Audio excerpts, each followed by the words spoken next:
to give opening remarks, and then Michelle, and then I don't know if Job is with us, and then Job can take over and just tell us about trafficking. Ivan? I think, Ivan. Thank you. Good morning, everyone. Thanks for joining. My name is Ivan. I think, Jenny, you have a different program, I suppose. We have Immaculate, and then we have Michelle, we have Job, and then we have Madam Wamboi Juguna, who will give more information about ANCAN and what we do before we start into the program of the day. So in that thought, I think we can start with Immaculate, then Michelle, we have Job, Sewe representing Paradise Homes, who are our partner in this program, and then I'll give a brief about the project before we go into the subject of the day.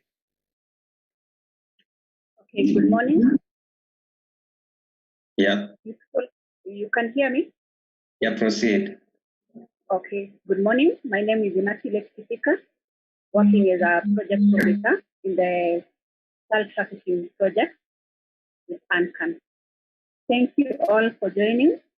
And my role here is very brief, just to welcome you all and also welcome our project manager, Mr. Ivan Munga, to give us a brief on our city project and make his remarks.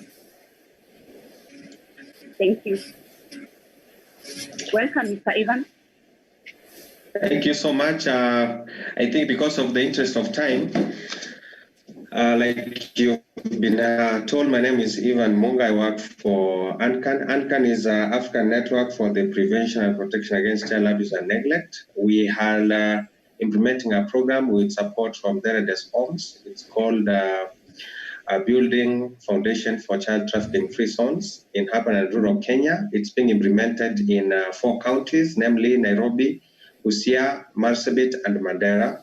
And we are working with other partners. I can see Aden Ibrahim and Jiro representing SND from Northern Kenya. They are our partners implementing this program in Moyale, and that's part of Marsabit and Mandera counties. And then we have marked Movement Against Child Trafficking, implementing Nairobi and Busia counties. And then we work with the government, who are the primary duty bearers in this program in all the counties that we work with. And in this program, media is a key component when we are reaching out to the communities, to the masses.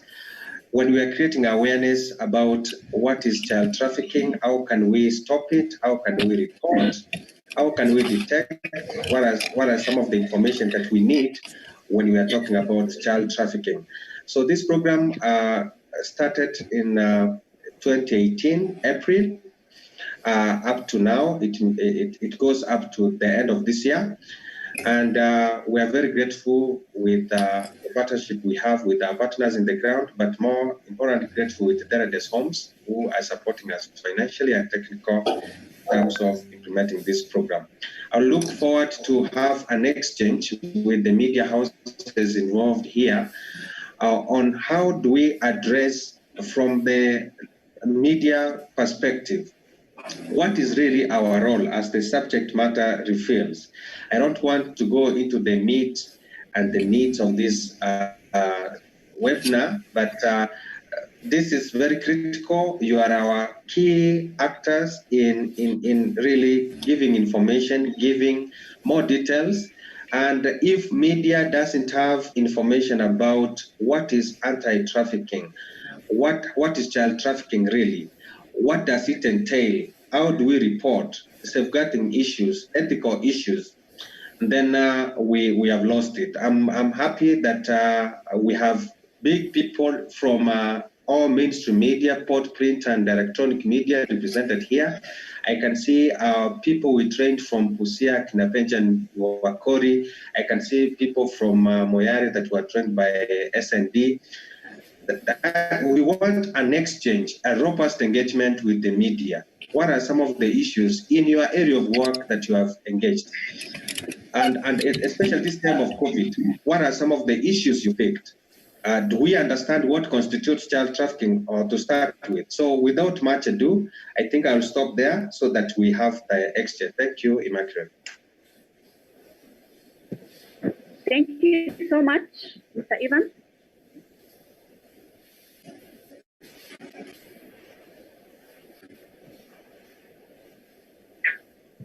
Hello? You can hear me? Yeah, go on, Immaculate. Okay, thank you so much, Mr. Evans. We recognize the presence of our Director of Programs, and we call upon her to give her remarks. Thank you very much, Immaculate. Good morning, everybody, and welcome to this forum. I want to thank all of you for finding time to be with us today, despite your very busy schedules and despite the challenges that we are having to live with during these new normal times, which have been forced on us by the COVID-19. I want to just tell you a little background on AMCAN so that as we get into this forum, you understand where we are coming from, what we do, what are we looking for in this partnership with the media, and what have we done with the media before, and what are the challenges and that we think we can work on and improve on so that we can protect our children better, both in Kenya and in the whole continent. Because AMCAN is a child rights organization which is concerned with the status of children in general, and in particular, those in need of protection. We have been in existence since 1986, and we were formed actually mainly to fight child labor. That was where we started. And so far, initially we started with 6 countries in Africa, but now we have chapters in 26 countries in Africa. We have an observer status with the African Union, which we were given because of the work we did with them to come up with the African Charter on the Rights and Welfare of the Child. Since inception, AMCAN has addressed many issues concerning children. We have worked on issues of children in situations of armed conflict. As you see, the time when we started is the time when the continent had an explosion of conflicts, but at that moment, nobody was talking about children, so we thought it was important to begin to raise this issue so that children issues could be addressed within the context of a conflict, because we realized how hard it was hitting children and destroying them. We have also dealt a lot with issues of sexual exploitation and abuse. We have dealt with issues of general, maltreatment of children. We have dealt with child labor. We have dealt with child trafficking, just to mention a few areas that we have worked on in those years. In this country, this is actually AMCAN Regional Office. We have activities in Kenya, and we also do activities in the region over time. But in the specific countries where we have chapters, we have been working through our chapters to address specific issues affecting children in those countries. Now, as we address the issues, our focus is mainly on influencing laws and policies. It is on creation and strengthening of systems, because we realized as we did our work that actually many countries in Africa, Kenya included, we did not have the right systems and structures to address issues of children. And because of this, the way we were handling issues of children was not conclusive. Many times, many issues were left hanging. Children would repeat stories of abuse over and over and over, re-traumatizing them, moving from one one organization to another repeating the same stories. And therefore, we've done a lot of work with the government in this country to come up with a system to address child rights and child protection. Apart from that, we also work, since we do a lot of work as an organization, we believe in working with others to address the issue of child rights and child protection, because it's not an issue which you can address alone. So we also work a lot on capacity building, we do a lot of awareness raising, we do a lot of research, and we therefore, and also work a lot with communities so that they can protect their children better. We work with schools, we work with children, we work with teachers, because we see this issue as an issue that must be addressed by everybody, so as our children can be holistically protected. Now, in working, since today's focus is mainly on child trafficking and the role of the media, let me just go back on the work that we have done on child trafficking as an organization. As I said earlier, we started, AMCAN was formed to deal initially with child labor. As we worked on child labor, and in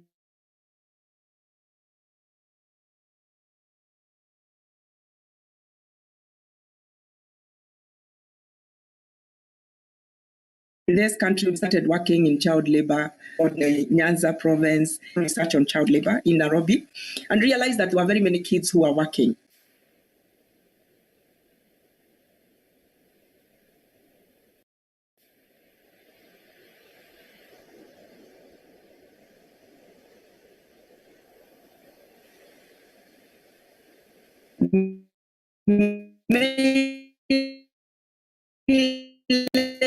In domestic work and mainly in agriculture, address issues of child labor using, because at that time we're talking about, the media wasn't too keen on them and seeing how better child labor. As we worked on child labor, we realized that children were moving. So children were moving from Western Kenya, from Nyanza, coming to Nairobi, and we realized that many times it was not through their own will, who would then either take the children, move them from one place to another to go and do domestic work. Now, in 2005, we thought that child trafficking, which had now been identified as a worst form of child labor, was an issue that was beginning to rear its head, and we needed to target child trafficking as an issue, not just hiding behind child labor. So we worked on child trafficking between 4 countries, Kenya, Uganda, Tanzania, and Ethiopia, looking at the borders, and we know our borders are very porous, and children were moving between borders. And we also realized that children were moving with the consent of parents, and sometimes children would just be a commodity that was just being moved. But we also realized that this was happening a lot and affecting more children in a certain age cohort. It was mainly children who had finished class 8, and you know most of those children would be about 13, 14, 15 years old. And that's our education system. And at that time, mainly, education was still not compulsory.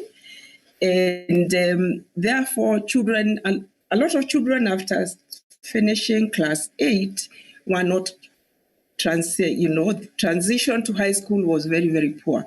So there was a lot of wastage of children in hundreds of thousands to moving from class 8 to secondary.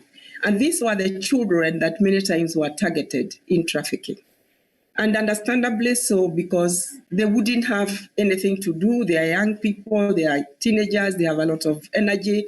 The parents are wondering what to do with children who have finished school as far as they are concerned, or who cannot continue with school, and yet they're at home. So then aunties, friends, and other people would then talk to the parents and move children. And children were moving a lot, especially girls, into domestic work. And as they went into domestic work, the situation many times was very difficult. They got abused within the domestic, within the homes themselves. And because of that, when they found the situations very difficult at home, they then decided to run away. And as they ran away, they then found another, kind of a net waiting for them, and many of them would then get into prostitution. So we worked within those countries to address issues of laws and policies, to talk to communities, to parents, to teachers and children on what is child trafficking and why children should not be moved. But we also worked a lot with our governments so that we could prevent children being available. So in Kenya, we did a lot of work with the government to make sure that education was made free and compulsory, at least for the first initial 8 years, and then we pushed further so that the government could come in to help in making education compulsory and free for 12 years. There are attempts, but we still have lots of work to make sure that education is free and compulsory for 12 years. For 8 years now, yes, but not for 12 years. There are attempts, but we haven't gotten there. Now, in working in these areas, and as I said, we have worked a lot. We work with different groups because issues of children cannot be addressed by one organization. In our work with the media, when we started, as I said, the media was not seeing this as an issue. Politics and other issues were more interesting. But one really feels very good today when you see the amount of coverage that is given to issues of children. There isn't a day that you would look at our newspapers, listen to the radio, or look, the television, and now even more on social media, without seeing issues of children. And that way, because information sharing has improved, networks have improved, there is a lot of that. But as the media, one of the two things I would like to raise so that I don't take too much time, 2 hours is a very short time for all the things we want to do, is that one of the things that we have noticed, even as we have made milestones in reporting cases of children and maltreatment, is the fact that the media does not always protect children when they are covering those cases. Some of the cases being reported are very sensitive cases, and therefore the identity of children must be completely protected. Children who are being trafficked, cases of sexual exploitation of children, and cases that are making children feel demeaned should not expose children. But we have noticed one or two times, several times, where even when the attempts are made to cover the face, it's not completely well done. And then our media is very good. They will cover the face, but then they will show who the mother is, they will show who the father is, they will show everybody else. And the communities that we live in are communities where we know each other. So if, for example, I have only one girl, and everybody knows my daughter was abused, even if you don't show who the daughter is, then everybody does still know who it is. So I think we need to be more cautious, specifically on that issue, so that as we cover these cases, we protect children more and that we do not re-traumatize children, because some of the things they have gone through are very horrendous and they are looking for ways. What we are trying to do is expose our enemies are the perpetrators and not the children. Can you still hear me? Yes. Yes, we can hear you. Okay. The other thing, finally, which I would want us to maybe just touch on as far as the media is concerned, sometimes the media report cases, they will do an expose on an issue and just do it once and leave it. But it is like interesting people on something, but you do not give them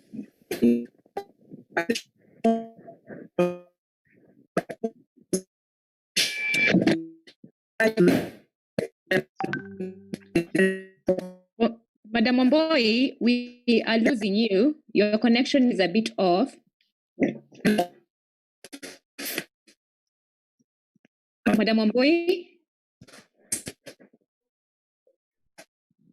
Okay, Evan, I think we've lost her. We can move. Job and Michelle are in, so we can move to them. Immaculate, you are muted. Okay, I'm now unmuted. Madam Wamboi, we have lost you. It's okay, as we try to catch up with her. We also recognize the presence of our partner from CDH, Mr. Job Osewe, who is the program coordinator in Kenya, and we call upon him to give his remarks. Thank you. Mr. Job.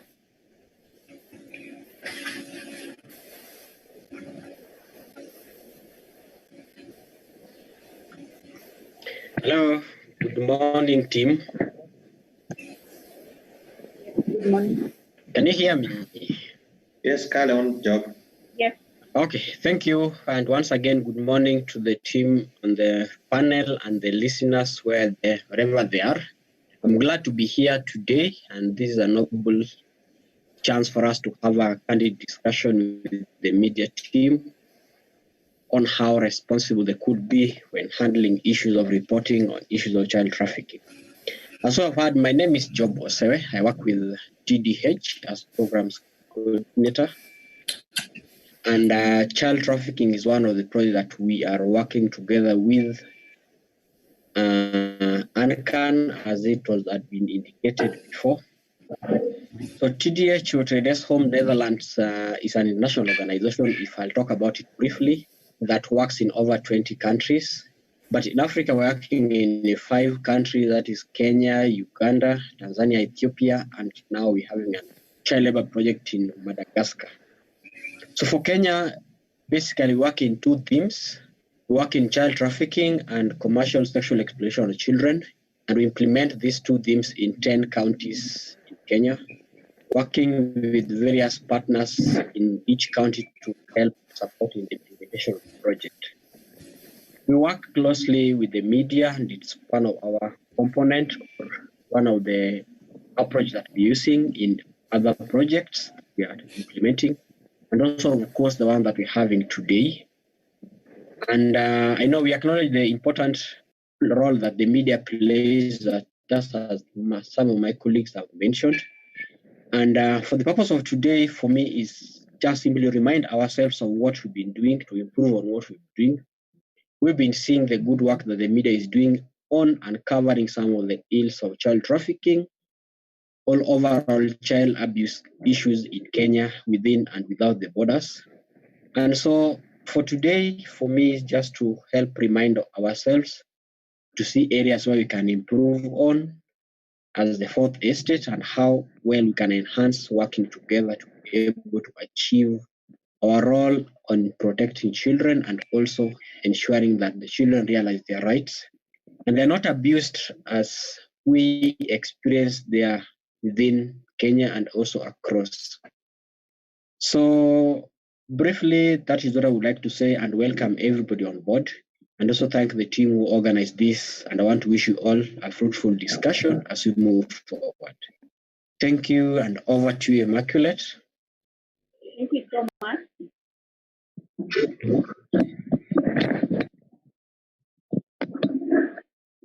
Thank you so much, Mr. Job. And we now call upon Michelle from SPCK to give her remarks. Thank you, Immaculate. Thank you to the planning team for organizing this webinar. So my name is Michelle Koinange, and I'm the coordinator of Stop the Traffic Kenya. Over the years, we have had a good working relationship with ANCAN, and much recently in the Beyond and Within Border series, which was started in July this year and will continue till the end of this year. So one of the webinars we had on protection actually covered the role of the media in the protection of victims of human trafficking. So I think this is a perfect follow-up to that conversation, because yes, we did recognize that the media does play a key role in ensuring protection of victims of trafficking at different stages, in telling their stories, in reporting cases of rescue, and so on and so forth.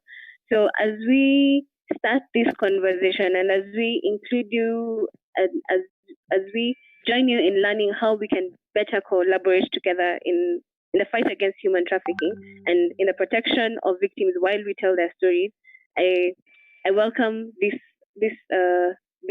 initiative by ANCAN, and I'm grateful that the network was also able to join in this conversation. Stop the Traffic, in brief, is a civil society that is a member-based organization that is open to civil society organizations, private sector, as well as individuals who work directly or indirectly in the fight against human trafficking. So we welcome you, and I'm looking forward to a fruitful few hours. So thank you, and over to you, Immaculate. Thank you so much, Michelle. Now we also recognize the presence of our able legal counsel, and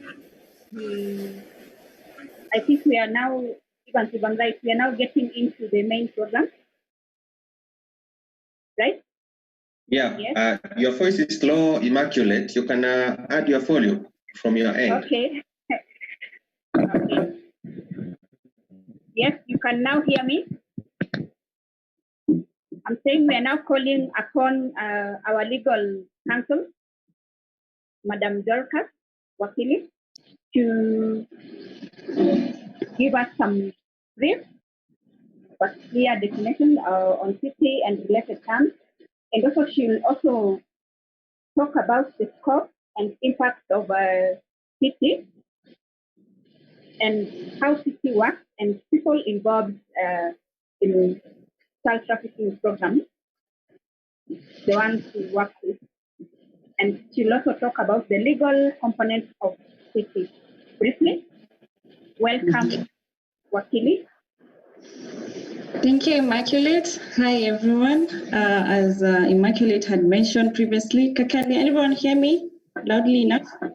All right. As Immaculate had mentioned, my name is Dorcas Omboi. I'm an advocate of the High Court of Kenya, and I am currently a legal officer for the consortium, which includes ANCAN, TDH. We also work together with the Department of Child Services, most especially the Kabete Remand Home. We also work with the SND, which is situated in the north, Moyale and Marsabit. And we also work with a local CBO known as MACT, Movement Against Child Trafficking. MACT is the one that implements the child trafficking project in the grassroots level in the slums of Mathare, Kibera, Kariobangi, Dandora, and other marked areas. So I would I'm going to do a presentation, so I would like to share my screen.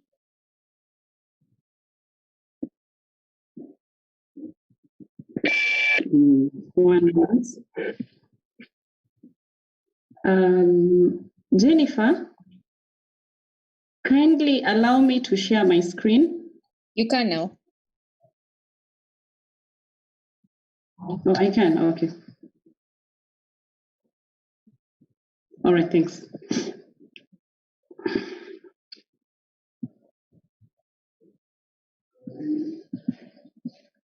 As Dorcas tries to share the screen, we encourage members of the Fourth Estate to continue chatting. Just share the questions on the Q&A as we proceed with the session.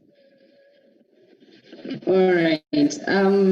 My major role today will be to shed light on what child trafficking entails and the people involved, how to spot or how to identify a child who is at risk of trafficking, already been trafficking, the legal framework that are in place to protect the children and also to protect children from trafficking and also offer them other services that they might need as a result of their trafficking. And those other services would include one of them, legal representation in courts, so that we can monitor the case and make sure that the child receives the justice that he or she deserves. So I will jump right into it. And my outline would include an introduction and a background information on the whole aspect of child trafficking. And then I will go ahead and demystify human or child trafficking with smuggling, because most of the time we usually interchange these two terms and they're usually very different. And then we would get into understanding the whole aspect of child trafficking, get into the legal framework, and then we can do the conclusion. So it's going to be a very brief session because we have done these sessions more often, and I think this will just be a brief to jog our memory on what we're talking about, and also to get now what the media, the fourth estate, thinks about child trafficking and human trafficking as a whole. The introduction is that trafficking is a serious crime which demeans the value of human life. It's a form of modern-day slavery and involves the recruitment and movement of most vulnerable men, women, children to exploit them in degrading situations for human financial rewards.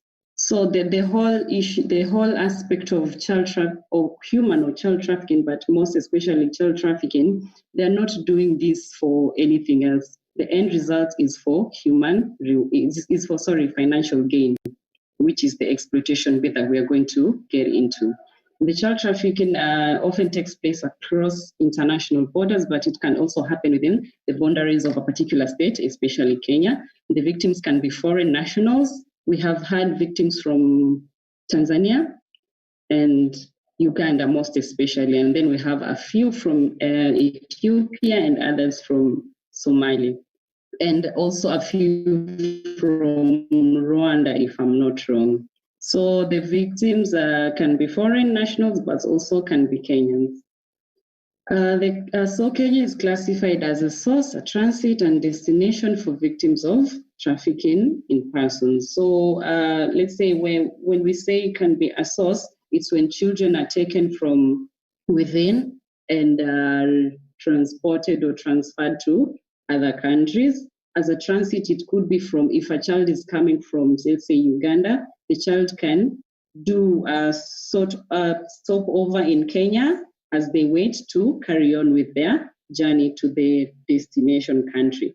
And also, Kenya can be a destination such that the child comes from whichever country towards Kenya for the exploitation bit. So before 2012, Kenya had no specific legislation that dealt with the scourge of human trafficking, including child trafficking. Prior to this, in order to address claims of perpetration of crimes of this nature, other legislation such as the Penal Code, Sexual Offences Act, the Children's Act partially address the issue. But on the coming of the Counter Trafficking in Persons Act, which I'll discuss later, it amended part of the sections of the Penal Code, the Sexual Offences Act, the Children's Act that address the issue of child trafficking. So to the second topic, the human trafficking, we can see that the main, the main correlation between trafficking and smuggling is that it's a profitable business that involves human beings and also is carried out by the criminal gangs. We'll go to the differences, I think, in the next slide. So we have a table here of human trafficking and smuggling, and major differences would include how the money is made, how the consent is given, and the relationship with the human trafficking or with the human trafficker or with the smuggler. So on how money is paid, under the human trafficking, the exploitation of victims in destination country or town. So here, the money is like let's say, the end product. The child will be moved from point A to point B, and he or she will be involved in exploitative activities. So as a result of that activity, the money that has been realized from that activity is the one that now will be sent either to the network or the human trafficker. For smuggling, money really isn't. It's not the end game. Like, they usually receive it at the forefront when this person approaches the smuggler to be smuggled in a particular country. So the main job of the smuggler is to help people cross borders illegally and the procurement of illegal residents. And then the next difference on consent is that for human trafficking, the potential victim agrees to travel based on false information. And here we could take an example of a child has been approached due to their vulnerability. Let's say they are poor or they're lacking in one way or another. He or she will be approached by a potential human trafficker and will be misinformed that they are being taken to, let's say, town A, let's say Nairobi. So this child is coming from Vihiga. They said, so the child is in Vihiga, and then this person who has approached him or her would misinform the child that he or she is taking, the child is being taken to Nairobi to get a better education and also shelter and get better food, because that is what the child might be lacking in Vihiga. So the child will agree to come with the trafficker based on that information that he or she is coming to Nairobi so that to get a better education and also the living standards will be improved. But once the child gets to Nairobi, the case flips and he or she realizes that he has been employed to work, let's say, in a factory, a farm, or a domestic worker. In smuggling, the client agrees to travel with full information about the journey, destination, and the cost. So we can see in human trafficking, the information, the victim relies on the information is false. Like, he or she is not given the full information on what is going to happen once he or she reaches to the destination point. But when it comes to smuggling, the client knows what is going to happen to him or her once they get to the destination point and the money they're supposed to pay. So on relationship-wise, trafficker-victim relationship continues in the country of destination, because as long as this person is being exploited, hence the relationship still continues.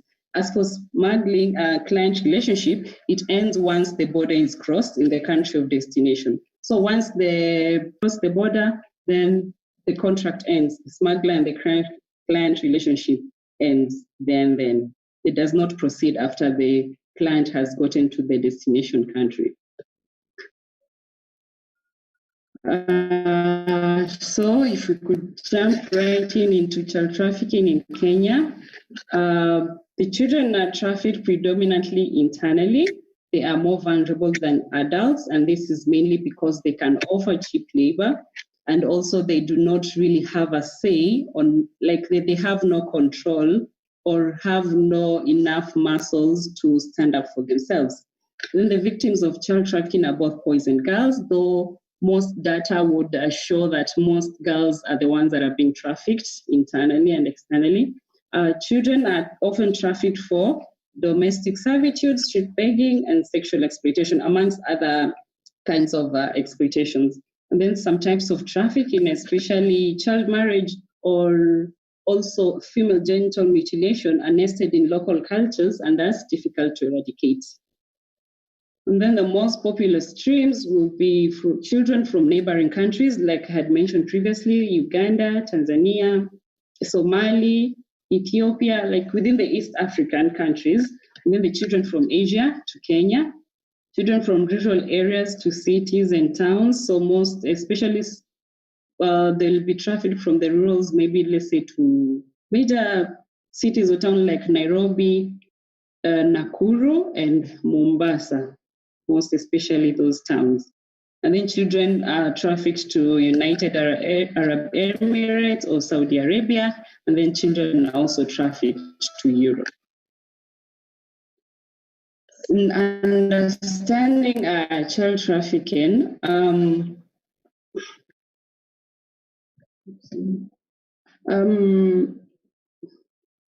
the definition of child trafficking will later on be discussed in the Child Counter Trafficking in Persons Act.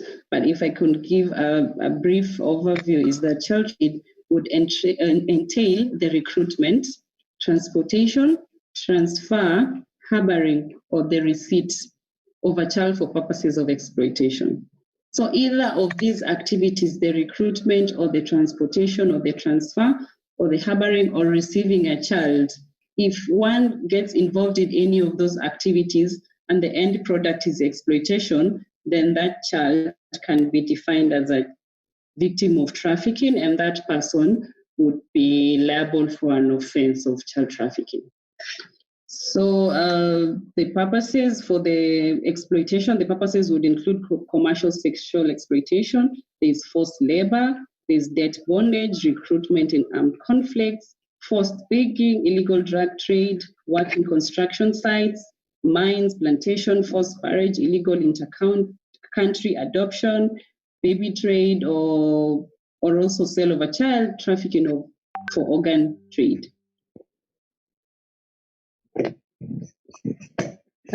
Am I okay? Yes, you're fine. You're fine. Okay. Sorry.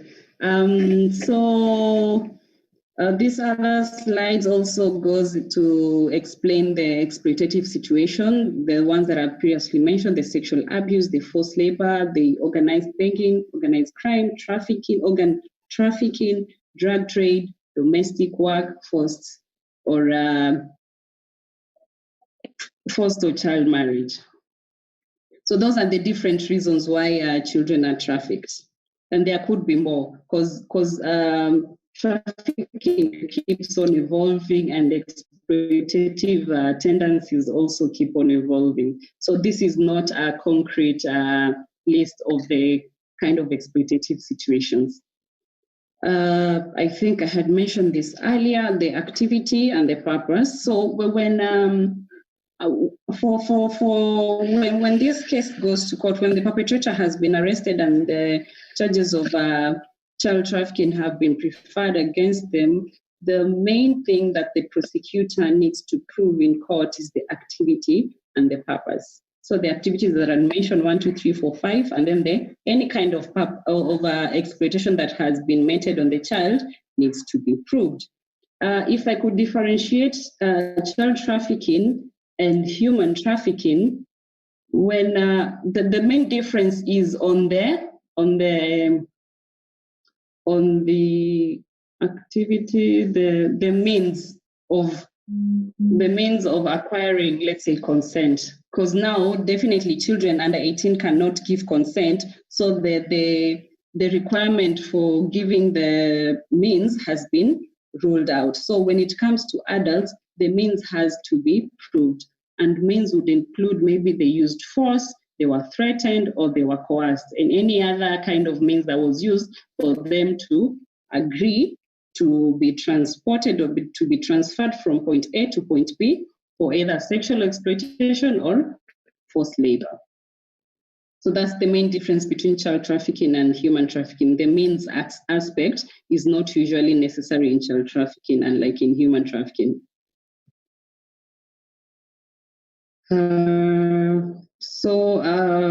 How to spot or identify children that are vulnerable to trafficking would be those children without parental care, and these are usually mostly neglected children, children in conflict situation. Let's say a certain country is in conflict, or maybe even within the family context, the parents are in conflict. There's a lot of abuse, physically or otherwise.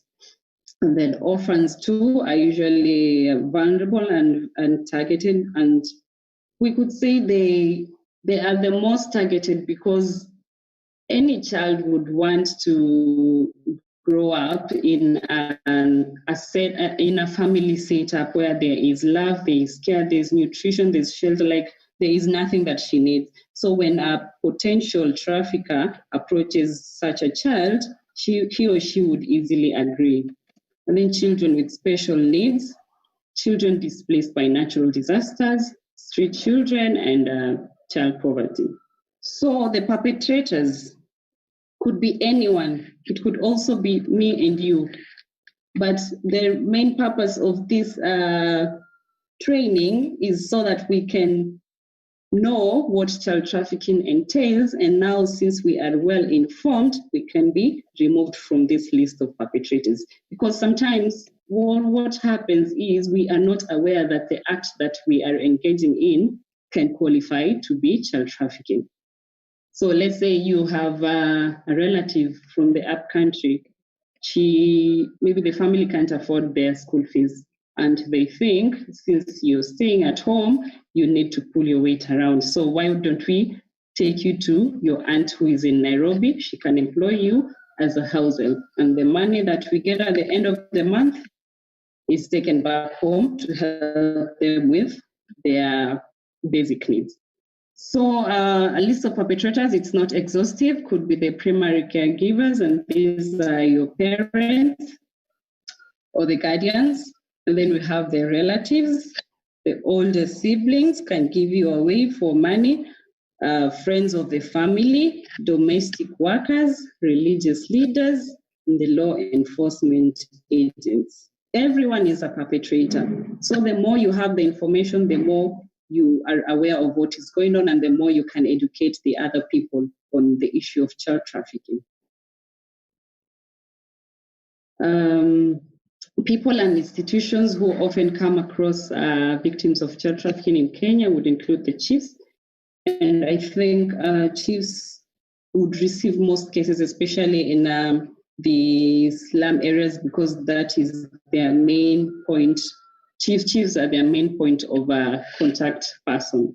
We have the police and immigration officers, especially when a child maybe has been mentioned to be lost. Then we have religious leaders, members of human rights organizations like ourselves, and also community-based organizations, members of workers' union, social workers working for different grassroots organizations, staffs of different health facilities, diplomats, members of the public. This list would also be a list of where the cases can be reported. So the cases can be reported to the chiefs, also the police station, the religious leaders, the human rights organizations, social workers, members of the public, and also we have the child line 116 that can be used to report the cases of child trafficking. So on the legal framework, we have the Constitution. The Constitution does not directly deal with child trafficking, but it usually provides that every person has a right to inherent dignity, and this dignity has to be protected. So, but on Section 53 of the Constitution, it provides that children should be protected from abuse, neglect, harmful cultural practices, and all forms of violence. And all forms of violence or abuse would include child trafficking. So it also affirms the basic rights of children, including the right to education, shelter, nutrition, healthcare, and parental care. So the next legal framework that I would discuss is the Counter Trafficking in Persons Act. And this one, it's amended. I had mentioned in my introduction that we did not have, prior to 2012, we didn't have uniform legislation that dealt with issues of human and child trafficking. So what we used to, the legislation that used to deal with the issue would be Penal Code, the Sexual Offences Act, and the Children's Act. But now you see, for these three legislations, the penalty was not uniform. Hence, so when the counter trafficking came in, it amended those sections that dealt with the issue of trafficking. And now we can no longer refer to the Penal Code, the Social Offences Act, or the Children's Act. Now the Counter Trafficking in Persons Act deals with that issue. So on the Counter Trafficking in Persons Act, so its main purpose is to implement the Kenya's obligation under the Palermo Protocol. It provides for the prosecution of offences relating to trafficking in persons, including child trafficking. And Section 3.5 of the Counter Trafficking in Persons Act accords a hefty penalty on persons found guilty of human or child trafficking. So the term of imprisonment is not less than 30 years or a fine of not less than 30 million or both. So at least we can see that the punishment is appropriate. If you all agree with me that the punishment is appropriate for the magnitude of the offense. Because if I could give an example, the Children Act, before the section where it referred to child trafficking was amended by the Counter Trafficking in Persons Act, it provided for the imprisonment for, I think, 12 months. And we can vividly see that the punishment was not appropriate for the magnitude of the offense. So we can go to the Victim Protections Act, which provides for the protection of victims of trafficking and gives support services to the protection for vulnerable victims, services such as there's some who need counseling, there's some who need medical aid, and there's some who also need legal aid, which is what I majorly deal with. And then now we can skip to now these are the international legislations. The Palermo Protocol is the one that gave birth to the Counter Trafficking in Persons Act.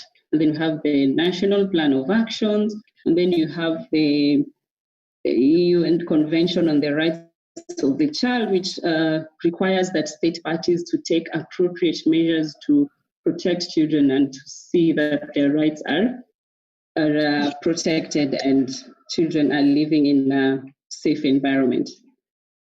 And then we have the African Charter on the Rights and Welfare of the Child. This one now is on the African. The UN is for the global one, and then for the African Charter is for the African perspective, because we need to realize that African children cannot be treated the same way as how children from other continents are treated. Like we have a unique way in how we protect or we discipline our children, discipline especially. And then we have the ILO Convention, which talks against child labor, talks about employing children. And then now we are almost concluding the efforts in combating child trafficking. We have in place the Child Protection Management Information System is in place. There is public awareness through the use of vernacular TV or radio stations, or what we are doing currently, the Zoom meeting on the media engagement on child trafficking. We also have public awareness through area advisory councils. We have increased budgetary allocations, because I think the most of the time the government is the one that lets down the children.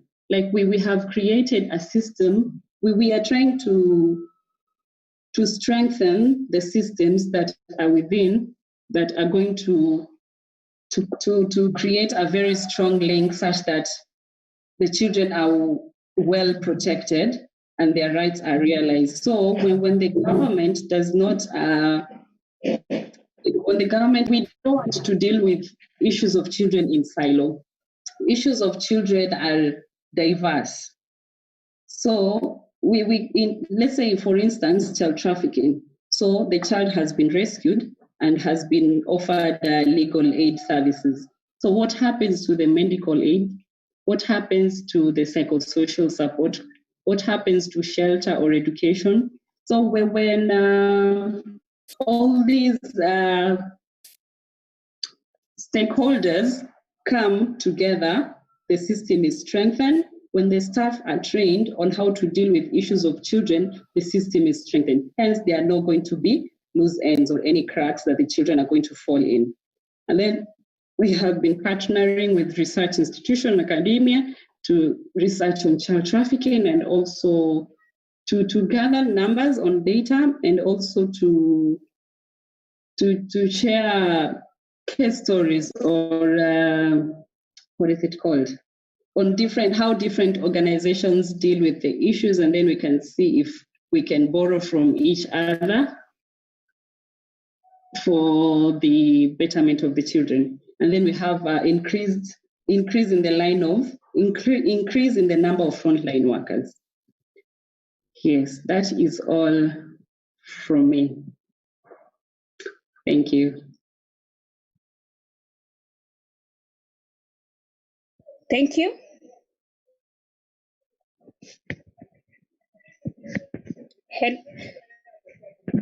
Thank you, Wakili, for that comprehensive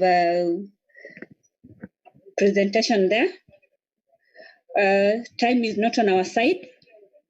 We call upon Jennifer to brief us on the reporting procedures and guidelines and ethics and codes. That is our main objective of having this forum, so that we can have improved reporting of this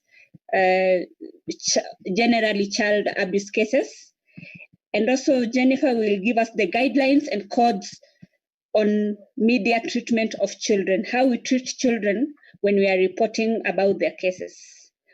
Jennifer, you can hear me?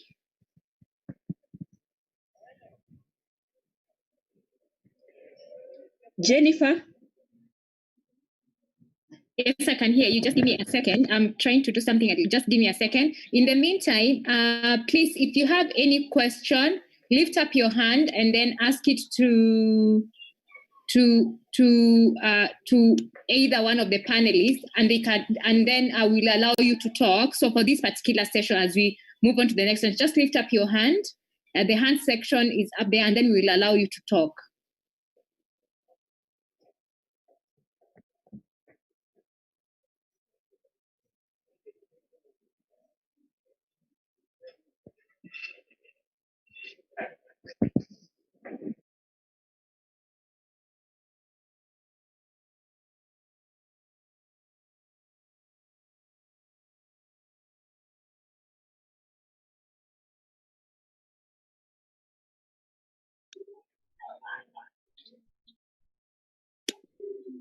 Yes, Mamo?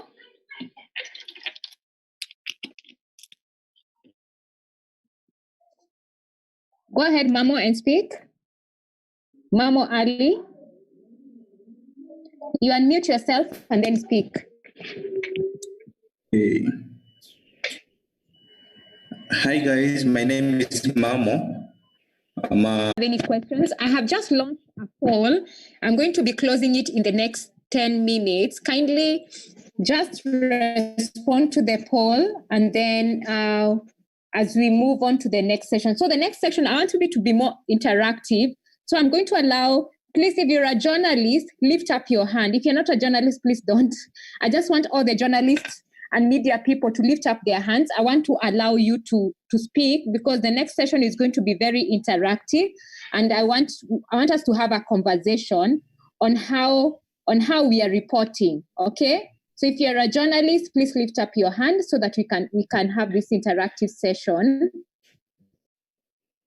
So and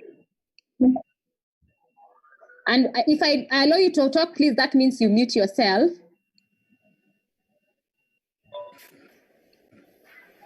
If I allow you to talk, please, that means you mute yourself. So so we are going to talk about safeguarding. Let me switch on my camera.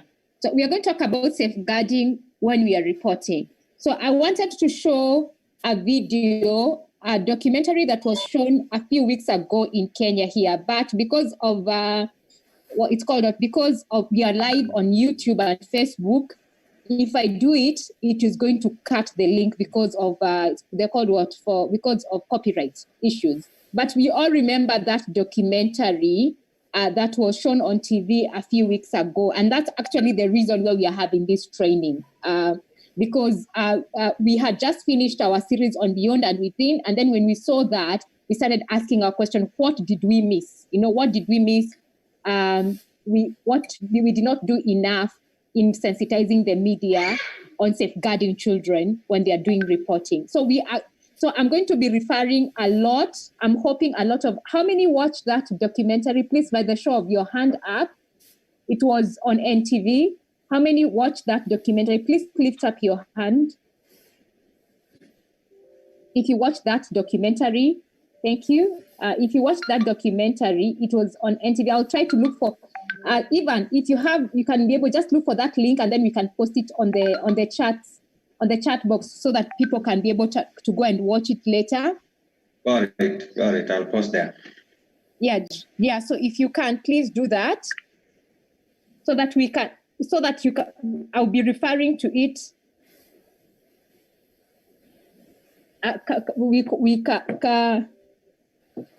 So we can do that. So we can do that. So I'm going to talk about safeguarding. I want for those ones whose microphones are on, and I'll start with Rosa. Rosa, when I say safeguarding, what comes to your mind when I say safeguarding? Rosa Agutu.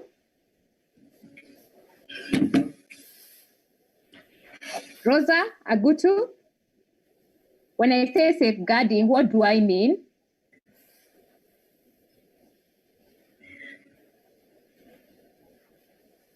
Okay. Rosa, I can't hear you. Okay. Francis O'Day, when I say safeguarding, what do I mean? Sorry? Can I speak? Yes. Okay.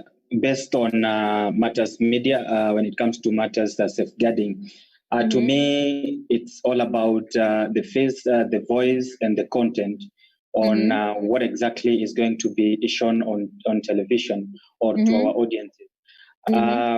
When it's about a child, since we are talking about children in this concept, there is the issue of safeguarding her identity and probably making sure that if it's something that is so sensitive that the child is either testifying or acting as a witness towards a specific matter, when it comes to matters TV, you need to safeguard her identity when it is extreme, whereby there are people who actually understand the kid.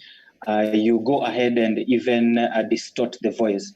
To me, and even her right, the children's right of either getting consent from the parents to speak to us on TV or not. To me, that's what I think when it comes to matters of safeguarding. That's what I understand. Okay. And Benjamin, what do we mean by safeguarding?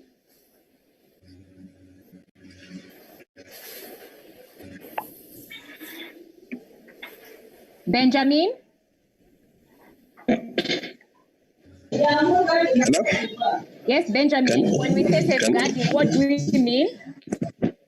Can you hear me? Yes, we can hear you. Okay, according to me, safeguarding means to protect someone from any harm. If it's a child, you protect her from any harm or being trafficked from her home without the consent of the parents or the guardians. Thank you. Okay. Who else do I see?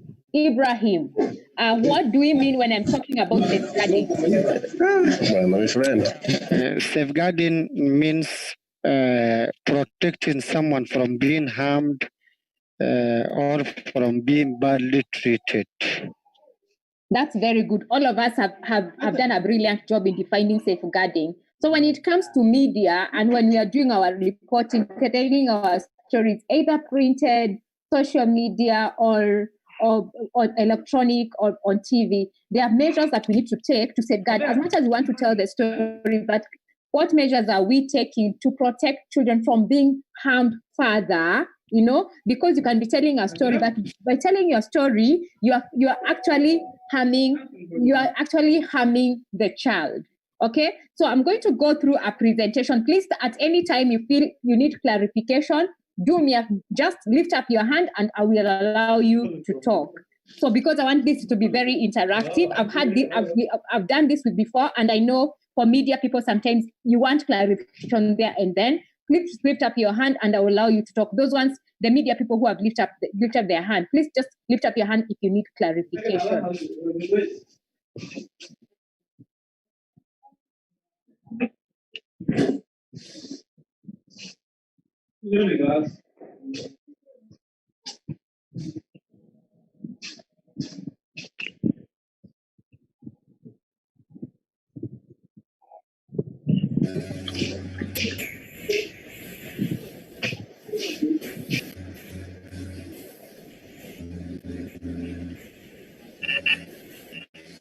So just it's loading. So just give it a second to load. So what is safeguarding? All of you have said child protection is part of safeguarding processes. Protecting individual children identified as suffering or likely to suffer significant harm. This includes child protection procedures, which details how to respond to concerns about a child, protect them from abuse, maltreatment, prevent anything from harming them and their health or development, ensure they can grow up under safe and effective care, take action to ensure they have the best outcomes in life.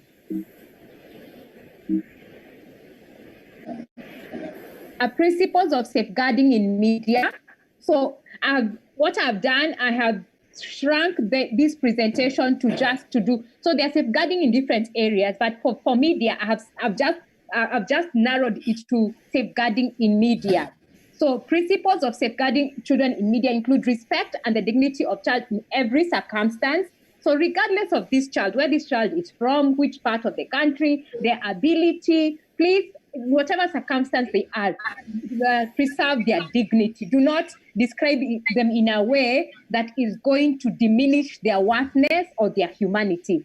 In interviewing and reporting on children, pay special attention to each child's right to privacy, to have their opinions heard, to participate in decisions affecting them, and to protect from harm and retribution.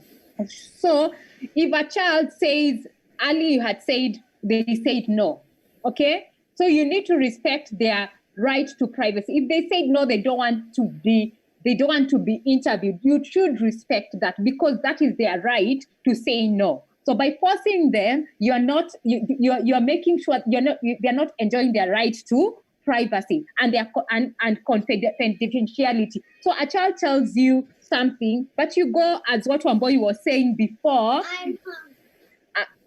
as Wamboi was saying before, I'm hungry. Just give me a second.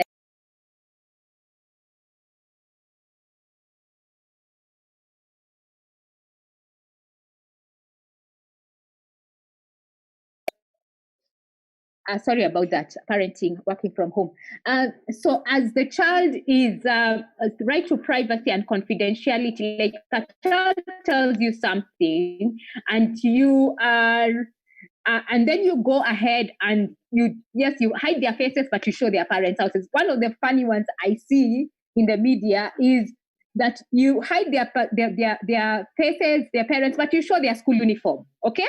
So you show their school, or you describe their community. They come from Nyarugunga village. There's villages which are too small. If they just see the uniform or even the legs or the shoes of that child, they will know which child is. And you're not protecting their right to privacy and confidentiality, okay? And their opinion. If they tell you something, please do Do not tweak it. Do not change it to form your storyline. If they tell you, for example, the government is good, okay? The government has been amazing. They have provided for us electricity. But your story, you want to say the way the government has not provided electricity. And then you tweak it a bit. So their opinion in that case is not, you're not appearing to to have their opinion heard. Okay? Right to participate. Okay? How many, and this is a question I'm going to pose, and I want you guys to respond in the Q&A. And if you're following us on Twitter, on YouTube and Facebook, you can probably hashtag end child trafficking or tag Total News, Ankan, or myself, Danito, on Twitter, and let me know how many of us include child. Like, for example, yesterday there was a whole conversation about Kenya Constitution, Katiba 10 or whatever. How many of us ask questions to children how the Katiba has impacted them? Okay? The Constitution, as Wamboi has said, Dorcas has said, provides for protection of children from harm. Okay, Article 53 is very detailed on issues to do protecting children from harm, and especially issues to do with trafficking. But how many of us actually went ahead and asked children how the Katiba has impacted their lives? You see, how many of us have done that? And the Katiba is, 50, is it 50? How many? Is it 52% now of Kenyan population are below the age of 18 years? How many of us, majority of Kenyans, majority, like the biggest majority, if people were to vote regardless of their 18, and children were voting, if you get children votes, you win, okay? But how many of us included children, okay? So in whatever you do, participation, if you're going to discuss about these issues, how are children's opinion, how are children participating, okay? And as you do this, okay, how are we protecting harm? Is your story is good, you are going to get the IJA or whatever award. You're going to be brilliant. That story is going to be shown on CNN, on BBC, on Al Jazeera. Okay? But is it going to cause harm on the child? How is it going to impact the child? And remember, right now, in the previous years, probably it would have been better because probably it's going to have been print and watafunga nyama na gazeti, and then the story is over. But right now, most stories go digital. And what we do is say, I want all of us to type, the internet never forgets. Okay? Because the internet never forgets. Whatever story is you're going to tell, it's going to be uploaded on some media, on Twitter, on Facebook, on YouTube. And then that child probably is 10 years. 8 years from now, they come back and they find their stories online. Okay, their faces online. And it's something that they wanted to forget. Okay, it's something that impacted them negatively. So just imagine that especially now, as you do a story about a child, remember it is going to impact for them forever. Okay? Someone will just Google their names and their names will come out about a story. Okay? So remember, do no harm principles in whatever you are doing. Make sure that you reduce the harm on that child. That means not telling that story. Okay? And I know this is not very popular with journalists. I know I've had issues with you guys. This is not very popular with journalists when I say sometimes it means not telling the story if you're going to harm that child. Okay? And then protect the best interest of the child. Article 53 of the Constitution of Kenya says, in all matters, not in some, in all matters, the best interest of the child should be put at the paramount consideration. Okay? This means that what are you doing? Are you doing it in the best interest of the child? Are you going to tell that story? Is it going to be in the best interest of that child? Are you going to improve the life of that child? Are you going to improve the welfare of that child? Or are you going to put them in more harm? Okay, as you tell that story. So in all matters, not in some, in all matters, that including media and you telling those stories, is it in the best interest of the child? Okay? When trying to determine the best interest, give due weight to the rights to have their views taken into account and in accordance to their age and maturity. You have to be able to weigh, like, if I tell this story, is it going to cause harm or is it going to cause danger? and is going, you have to weigh and then say, and make that determination of, should I tell this story or should I not? Okay, so you should be able to weigh, should I tell or should I not when you're telling this story? Okay, consult those closest to the child and best able to assess if it's about political, social, cultural ramification of your reportage. Okay, as you tell your story, sometimes we want to tell the story, but in the process we rush. Okay, tunakimbia, we rush to tell that story, and then only to find out it was a lie. I always give this example of this child. This journalist came across a child on the road, and the child looked really ragged. And then they asked the question, how are you? What's going on? I'm trying to not to speak in Kiswahili because of we are on YouTube, and someone may access this from another country, and they want to follow this conversation. So they went and they said, how are you? And they wanted to tell the story about this child. And this child told them the way their house burned and they have not been able to eat for the last 5 days. And you can imagine the journalist saying, yes, we need to tell this story, hold government accountable. Yeah. And then, and so the someone with them said to them, can you try to go find out if this is real? So they went back to the village only to find out this child had run away from their home. Can you imagine if that journalist would have gone with that story about their home being burned? Can you imagine? And how many times do we do that? Okay. And then also, as you tell that story, look at the political, especially we are heading towards 2022. Political, how is that story going to impact the political situations or social? How is it going to affect how that child is going to interact with the community? Okay. And then cultural ramification. How is it going to impact the culture? There's some places where some things are accepted and others are not accepted. Okay, I will tell you, for example, Sadia is my friend, and I can give you an example about her. And when she tells the stories of FGM, she tells stories of girls, but she will never show those girls' faces. Why? Because she knows the impact it's going to have on them. Okay. Yes, she's saying these girls from my community have not been cut, but I cannot show their faces. Why? Because it's going to be impact on their community. Someone is going to want to cut them. Okay. How is it going to affect their culture because of the cultural beliefs of that community? Okay. Do not publish a story of an image that might put that child and their siblings or peers at risk, even when their identities are changed, obscured, or not used. Okay. So don't just show the faces, okay? Or their siblings, or their relatives, or their mothers, or don't show their heart, okay? Or their home, okay? Because there's this story that was done by BBC.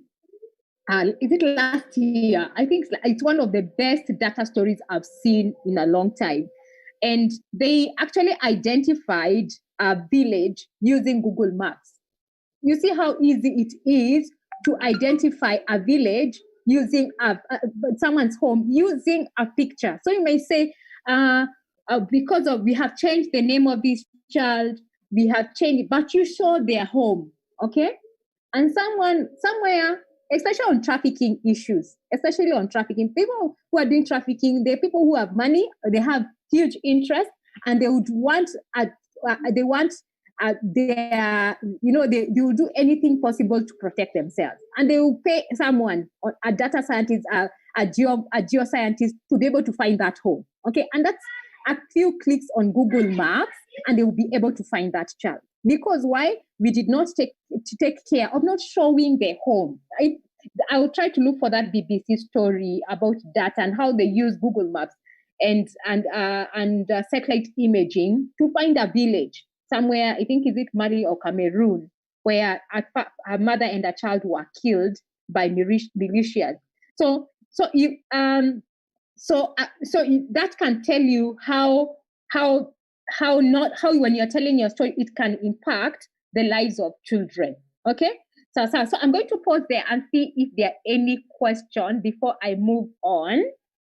because I know this particular slide always elicited a lot of questions. I'm going to pause there. If there are any questions, please lift up your hand, and then we can try to answer them. I see one hand. Francis, please talk and ask your question as I look at the questions on the Q&A. Okay, you've talked about not showing a house, not showing their legs, not showing their probably shoes, and to crown it all, faces and their parents and their friends and all that. Now, I'm a TV journalist. I'm a broadcast journalist, and I'm in this village that I really need to tell this story, and I need cutaways. I need shots that will support my story, and I'll try actually as much as I'll try to. Not to expose the survivor. I need some cutaways. I need some shots to make a story go on TV. For radio, it's easy. You don't have to show faces. You don't have to show places.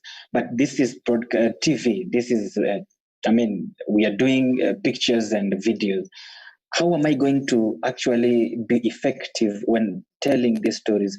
Probably you could highlight what exactly should I do when it comes to a news feature on child trafficking while protecting all these things, and I be effective and the message reach to my audience now. They understand it. Thank you, Francis. I'm going to answer your question. I don't know, there are 3 people on that camera or something. Dagobert, somebody, like there are so many names. Are you able to ask your question and then I can respond? Okay, thank you so much for this lively presentation. My first one is not a question, it's a comment around our partnerships with the fourth medium, which I think would add a lot of value. But here we are talking of a very highly specialized area, which is child protection and safeguarding. I don't know from the media houses, if we tried to look at what could be done over and above maybe this kind of capacity building in terms of institutionalizing child protection and safeguarding within journalism as a profession. That's my first comment. And around that, there will come issues around investigative journalism.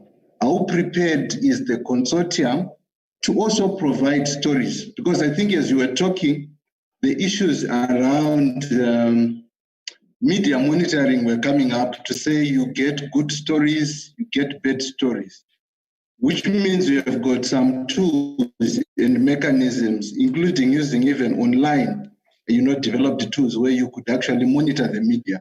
What kind of efforts have been put in place around ensuring that if you also get a bad story, you can work with the respective journalists, the respective media house, so that you also, build their capacity on how to improve such stories? And is there also a platform where these journalists can flick with you some of these stories before publishing, in terms of ensuring that they are ethical child protection and safeguarding compliance issues? Then lastly, my comment is on the good presentation by our learned fellow lawyer, which I enjoyed a lot. I wanted to check in terms of the Kenya multi-sectoral case management system. How robust is it in terms of ensuring that all the critical players are resourced around the chain to support in ensuring that, we have got a country that can actually resolve some of these issues to do with anti-trafficking?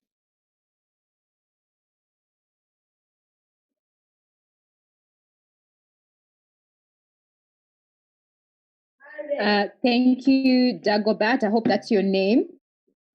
Okay, just give me a second. I need to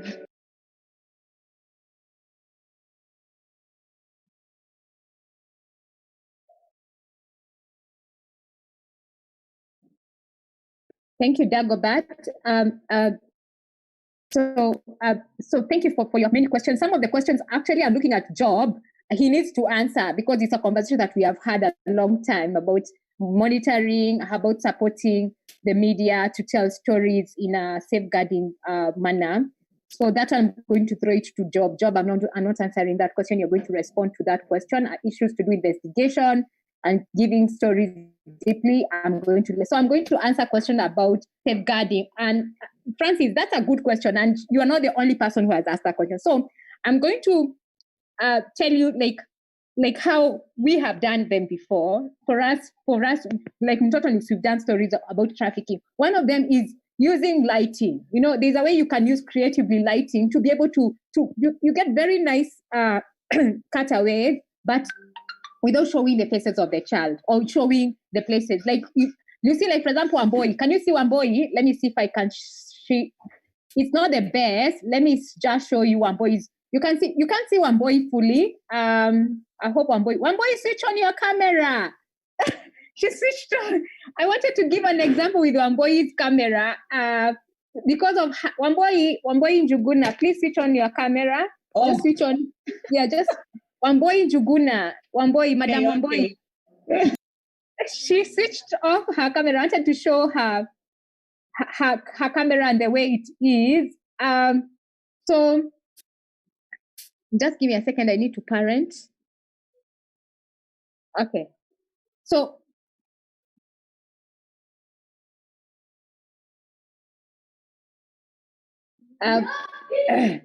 so you saw Wamboi is the way her lighting is, it doesn't show her face clearly. Okay.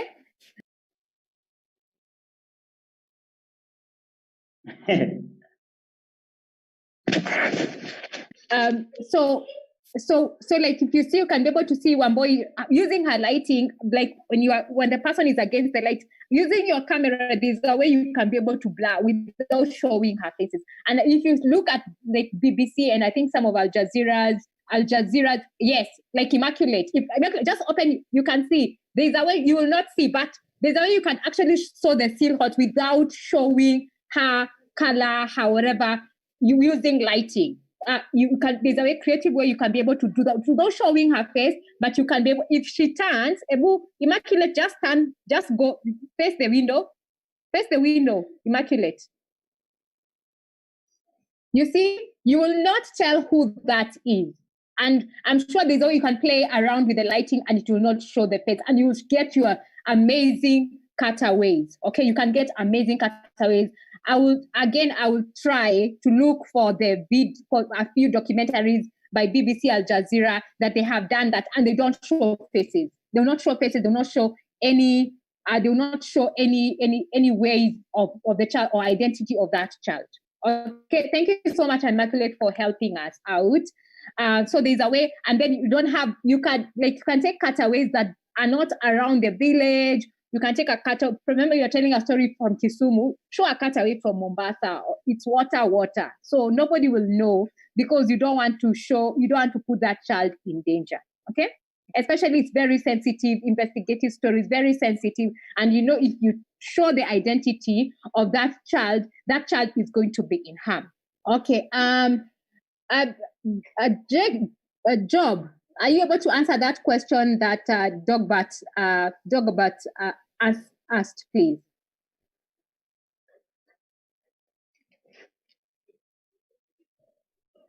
Yeah, so thank you, Jennifer. And just to add to what you talked about or the speaker asked, it's true, and one of the ideas that is given that how do we institutionalize this so that at the training level, then we are talking about child safeguarding as an integral part of their trainings. And you've mentioned that we've tried to have a conversation around that. It's true, we are still looking into how do you want to engage the media deeply. And now looking at the Editors Guild, looking at their network that they have, and also looking at how do we look at the curriculum that they're having, not to revise, but come up with a way in which then we integrate the child safeguarding aspects within their learning programs. I know you are also trying to just to highlight there's these two aspects that we're talking about in terms of the cutaways that tell the story, but also ensure remaining to be safeguarding this child. Which, when we don't have this cutaway, then the media team will feel like there's no story without pictures within it. So now some levels they've always tried to blur, but sometimes you're able to see this is so and so, somebody coming from the village, this person, you're able to link that picture with some specific areas. I know I'm not an expert in media, but it's something that we are still engaging that conversation. How do we want to ensure that then, as much as there is the need to have the cutaways, link the pictures to the story, but then we are still safeguarding these children. So I know we're doing a lot in terms of the capacity building. This is not the first one, but now we need to move forward, then actualize the conversation that we're having with the teams so that we're able to institutionalize this and also to be able to continue engaging with them in review of some of the issues they're doing. They have been doing well, but we are talking about areas of improvement to ensure that then there's a lot of safeguarding. And I think you are looking for a video. We also watched one from one of the child trafficking stories that was done, I think, from the KTN news or something. Then also had issues that I think can be really addressed to such kind of conversation we're having. So it's true we are looking into that, and I think it's something that we'll be able to pull through together. Over to you. Thank you so much. I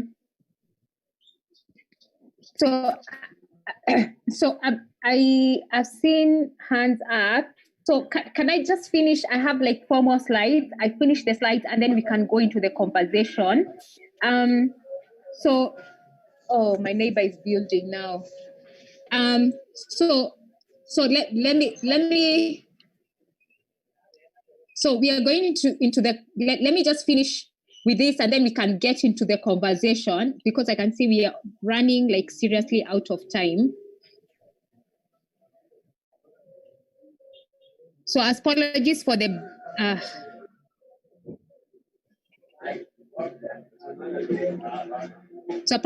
background noise. If you hear, please use there's a new whatever by Zoom where you can block the background noise, but I'll try to be as audible as possible.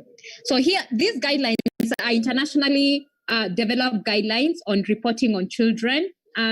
And these ones, do not further stigmatize a child, avoid categorizing description that expose a child to negative reprisal, including additional physical or psychological harm, or to a lifelong abuse, discrimination, or rejection by their local community. So as you tell your story, just do not further discriminate. Don't describe this child. How can I describe this child of a sex worker was found and then raped by the parents' clients. Okay, so.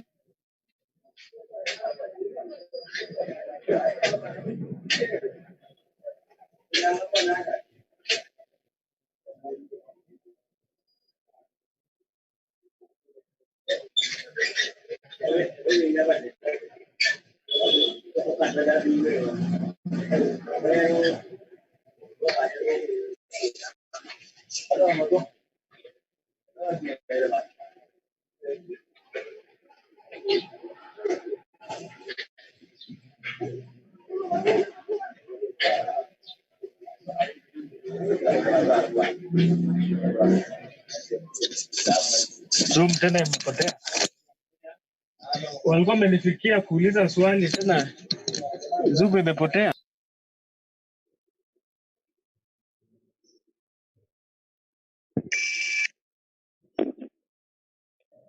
Jenny, we've lost you. I think we've left Jenny. Is it my network or something? Then I think we've lost Jenny. So maybe she's back.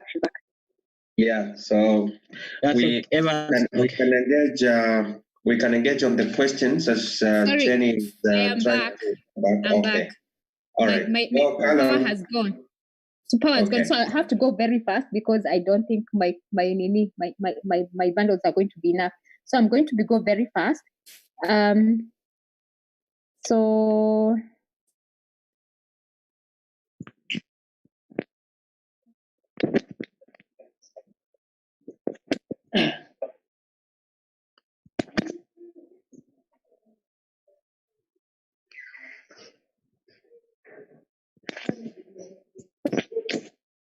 So always provide accurate context of the child's story or image. Don't because probably you want to be seen like this very amazing journalist or reporter, and you want to change the story to suit your, as I said, to suit your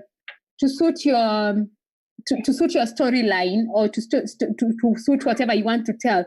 Please always provide accurate context for the child's image, and then always change the name and obscure the visual identity of the child who is identified as following. Okay, a victim of sexual abuse and exploitation, I will add trafficking there. A perpetrator of physical or sexual abuse, a child with HIV or living with AIDS, unless the child or parents or guardian gives informed consent. Okay, a child or convicted of crime. So I'm going to say that because this one, I've seen it in so many times when we are telling stories of children, especially children here, children who have been convicted, okay, or children who, this one, at least I've seen this one, media houses are trying to actually hide the identity of sexually exploited children. But children who have been convicted, these children who are either in remand homes or children who are in court, or children who have been caught. Like when children are caught here, there was a story the other day about how many children, 17 of them who are caught in Nakuru in some sexual activity, and the media just went and plastered their photos online. Okay. And you can imagine the kind of negativity they got and the kind of bullying and whatever they are going to get from other people. Okay. So if in case these children, they have been, and the same as trafficking, children who have been trafficked by any, do not show. And this we saw on TV, and you are like, oh my goodness. And the children are not even 18 years.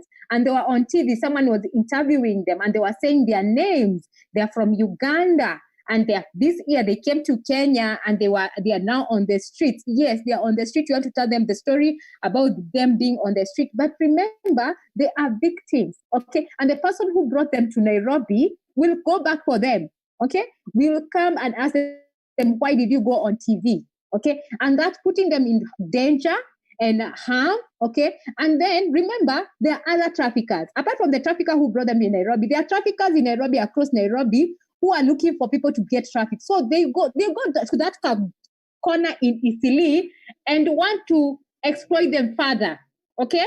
Tell them, okay, now because these guys have not helping you, I can help you. I can take you to Ethiopia, I can take you to Somalia, I can take you to the Arab to the Arab world, and there you get more money than what you are getting in Kenya. So by showing their faces, showing where they are on the streets in Isili, you are further putting them in danger, okay? You've shown their faces. Yes, they were saying they're 18, but most of those kids were not 18. They were 16, they were 17, okay? I was hoping we can get some of our friends from Uganda to join this, and they will tell you some of those kids, they are not 18. Most of them are below the age of 18. That means you're putting them in further danger because you want to tell that story, but in the process, you're putting them in danger, okay?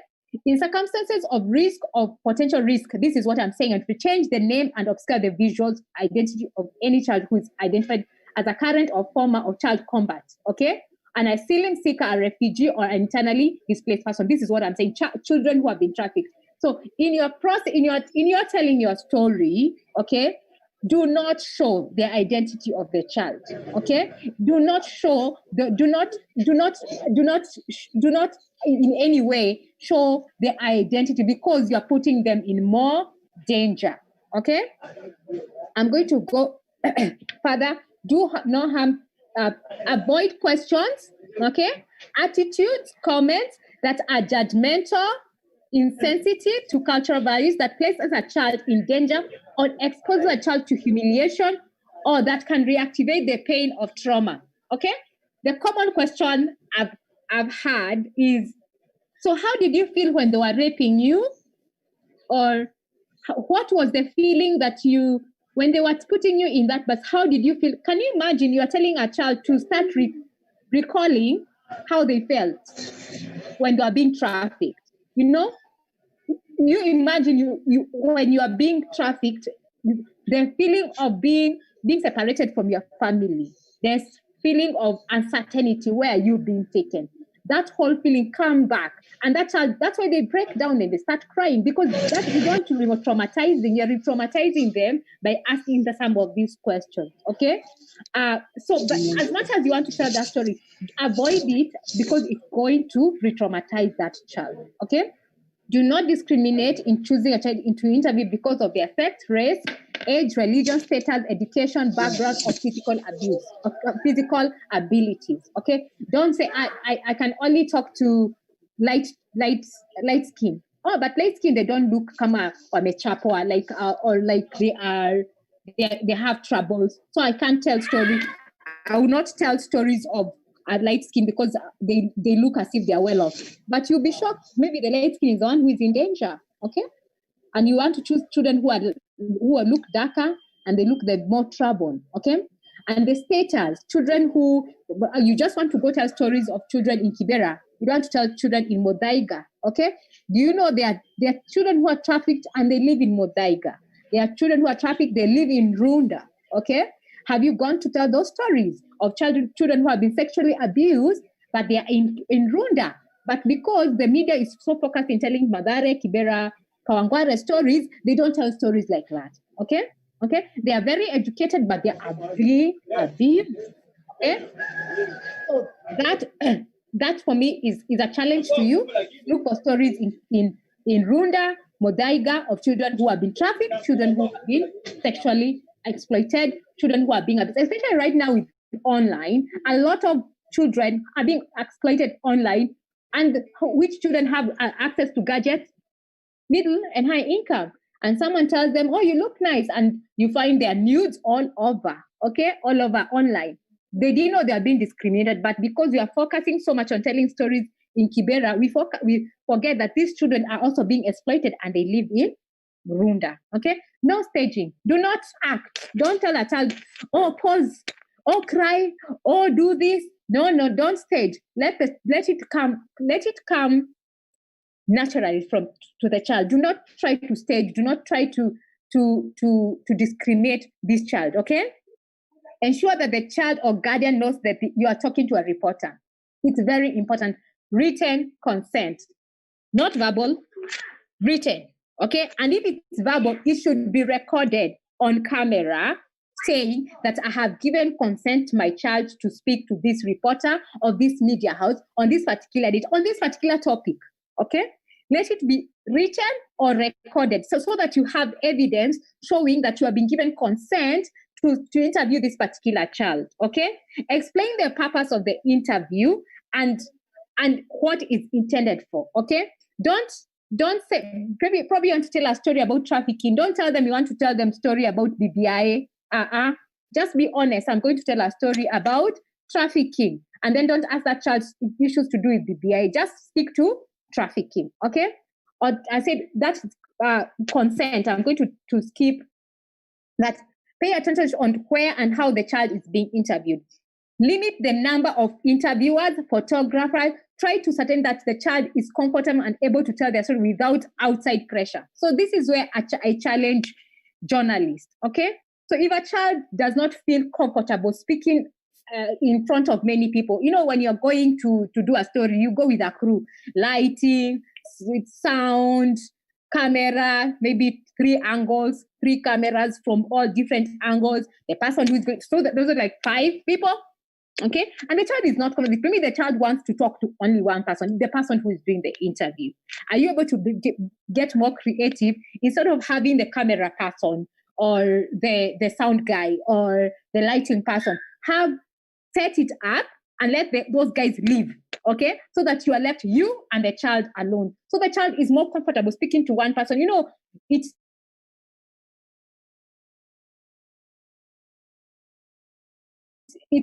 already discriminating so many other people. You know, the guy is there. So sorry, I was calling, and then someone was calling me, and then so my internet went down. So be very confident when you're talking. Be very intentional to limit the number of people on the set, okay? Especially on sensitive stories. Limit the number of people on the set. If it remains one person, let it be one person. Set up your set and let everybody leave and remain one person, so that child can be very comfortable speaking to that one person. And if that child prefers to speak to a man instead of a woman, let them speak to a man. Let the camera person change their role and become the interviewer, okay? If it's a man. And if it's a woman, let them change their role. So don't be saying, no, you need story yangu, you know, I'm the anchor, I'm the reporter, I'm the journalist, so I have to be there. You know, If that child does not feel like talking to you because you're a guy, let the person who is a girl there speak to that child. It will not hurt, and you'll be able to tell your story. Sawa. And then consider the choice of background music, you know. Ding, ding, ding, ding. So what background story, what audio or background music are you giving, okay? And then, sorry, is it going to provide the real story about that child, or is it going to give another story about that child, okay? Or the story that you're going to give. Okay, because if I go ding, you all know it's scary. It's going to be horror. There's going to be something that is going to be jumping on right now. You know, so what are you going to give? Okay, ensure that the child will not be endangered or adversely affected by showing their home, or general whereabouts. Okay, I think we have said this before. Just don't. Okay, if you're going to show that house, show a house in Nanyuki, then the story is from Nakuru.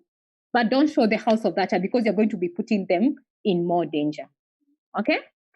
So I'm trying to move. Okay. My computer, please. Okay. Okay. Using their name is the child in the best. It's in the best child interest. However, when the child identity is used, they must still be protected against harm and supported in the event of any stigmatization. For example, when a child initiates a contact with a reporter wanting to exercise their right to freedom of expression and their right to have an opinion, when a child is part of a sustained program of activism and wants to be identified as such, and when a child is engaged in psychosocial programs and claiming their name's identity is part of their health and development. So these are the times where you can be able to provide their identity, okay? So if if the child themselves, they contact you and they want to tell their story, then you can be able. But again, there have to be a written consent. There have to be what we call a waiver or a clearance, saying, I have agreed my child to say this and this. I have agreed to say this and this, and I've given full consent to this media house to show my name and to show my face. Okay, there has to be a written consent. Okay. Confirm the accuracy of what the child is saying, either with another child or an adult. When a child tells you, my teacher sexually abused me, okay, try to confirm. Probably in cases like that, it may not be very clear, but try to, it's called what? Triangulate, to confirm that whatever they are telling you is the correct thing. So because you don't want to tell a story and only to find out that it was a lie. When in doubt whether a child is at risk, report on the general situation of the child rather than on the individual child. Okay. When in doubt, don't specify on that particular child. Just give a general story. Okay. Give a general story instead of giving specific. No matter how newsworthy the story is. Sawa. Tuko pamoja so far. Simunipatie thumbs up at least. Nijue nisiongei peke yangu. I'm not speaking to the screen by myself. Okay? Shwari kabisa. Give me thumbs up, guys. I hear you. reporting protocols for child at risk, mandatory reporting. So if a child tells you that, for example, they are at risk, so the best thing you can do is please report to the police. Usikalie, hapana, wacha kwanza nimalizane na hii story and then nita report. Because the longer you don't report to the police, the more you put that child in danger. If, for example, in your interview, a child tells you, by the way, my uncle continuously sexually abused me, and yes, have you ever reported to the police? And you say, and they say no. As an adult, as a person that child has confidentially told you that, you have the responsibility of reporting to the police. Okay? Do not scalia ati such a story hive kwanza. Itaiva, and then you're putting that child at risk. Okay? So, and then confidentiality in reporting, I think we have said that. And if a child tells you they need support, there's so many organizations. ANCAN is here. Stop the Traffic is there. There's so many other organizations. You can call 116, okay? That is free. 1195. You can call those numbers and you say, I've interviewed this child and I think this child needs support. They need psychosocial support. They need to be rescued from that particular situation. Yes, it is my story and probably it will cost me that promotion. It will cost me that award, but I think it is best for me to be able to report this so that I can remove that child from harm. Because it is your responsibility as an adult, one as a responsible adult, as a Kenyan citizen, and most important, as a reporter, being a fourth estate and the ear and the eyes of the community, okay? Maintain anonymity, I think we have done. Storage of data, okay? Here, I'm going to speak a little bit more about this. Okay, by show of hands, how many store their data on their computers? By show of hands.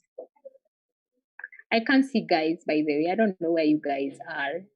So you have gone to the field, you have reported, and then you put your stories on your computer. I can see you are many of you. But how many of you, thank you so much, guys, but how many of you actually take time to secure your computers? Okay? I'm talking about very sensitive stories like trafficking. You have gone to Marsabit or Busia or Kilifi. You've gotten this scope and you already know who this trafficker is, and then you come and put that story on your computer. Okay?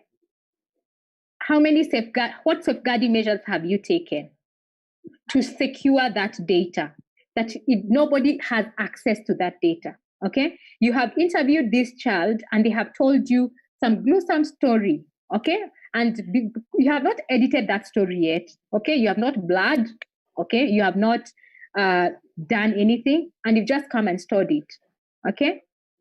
How do you store that data? How do you store your stories, okay? How do you store that recording that you have recorded using your car recorder in the field? That is very important when you are safeguarding children, because someone might come across your information and put that child in danger, okay? For example, someone has been recorded and they have accused a particular person of being the chief trafficker. And this chief trafficker is someone who is known, has money, and if that story is leaked, that person is going to be in so much trouble. And because this other person says, if I sell this story to this person, anaweza kanikatia, my friend, atanaweza kanipatia pesa, inaitwa kukomoa, will improve my status in life, okay? I will stop being a journalist and become an investor. You understand? So the way you store that data is very important, okay? There are quite a number of tools that you can be able to use to secure your gadgets. That's a whole training of another day. So there are so many tools that you can be able to use to safeguard your computers, your storage units, so that you ensure that the data that you have is protected, okay? And you ensure that as the way that child gave you that story confidentially, you keep it confidential until it goes on air.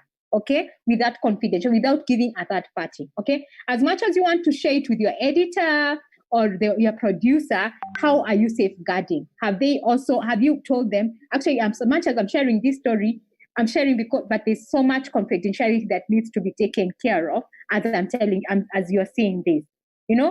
As you're telling your editor, are you confident that editor is not going to release the privacy, that the identity of the person who you're going to tell the story? Okay, you always have to be very aware, even as you shoot. Are you confident that your editor or your producer is not going to put that child at risk? But when they start telling that, when you share the content of your story, okay? Provision of support for the investigator and journalist. So you've come across very gruesome stories, and you are traumatized yourself as a journalist. What kind of support do you have? What support do you get from your institution, from your organization? Do they give you time to just rant out, okay, to decompress? Do you have psychosocial support? Is there a counselor that you're going to talk to, okay, so that you can be able to feel better? You're a human. You're human first before you're a journalist, okay? And some of these stories are going to impact you, especially issues to do with trafficking, issues to do with sexual abuse, okay, or child abuse. They are going to impact you. You are human.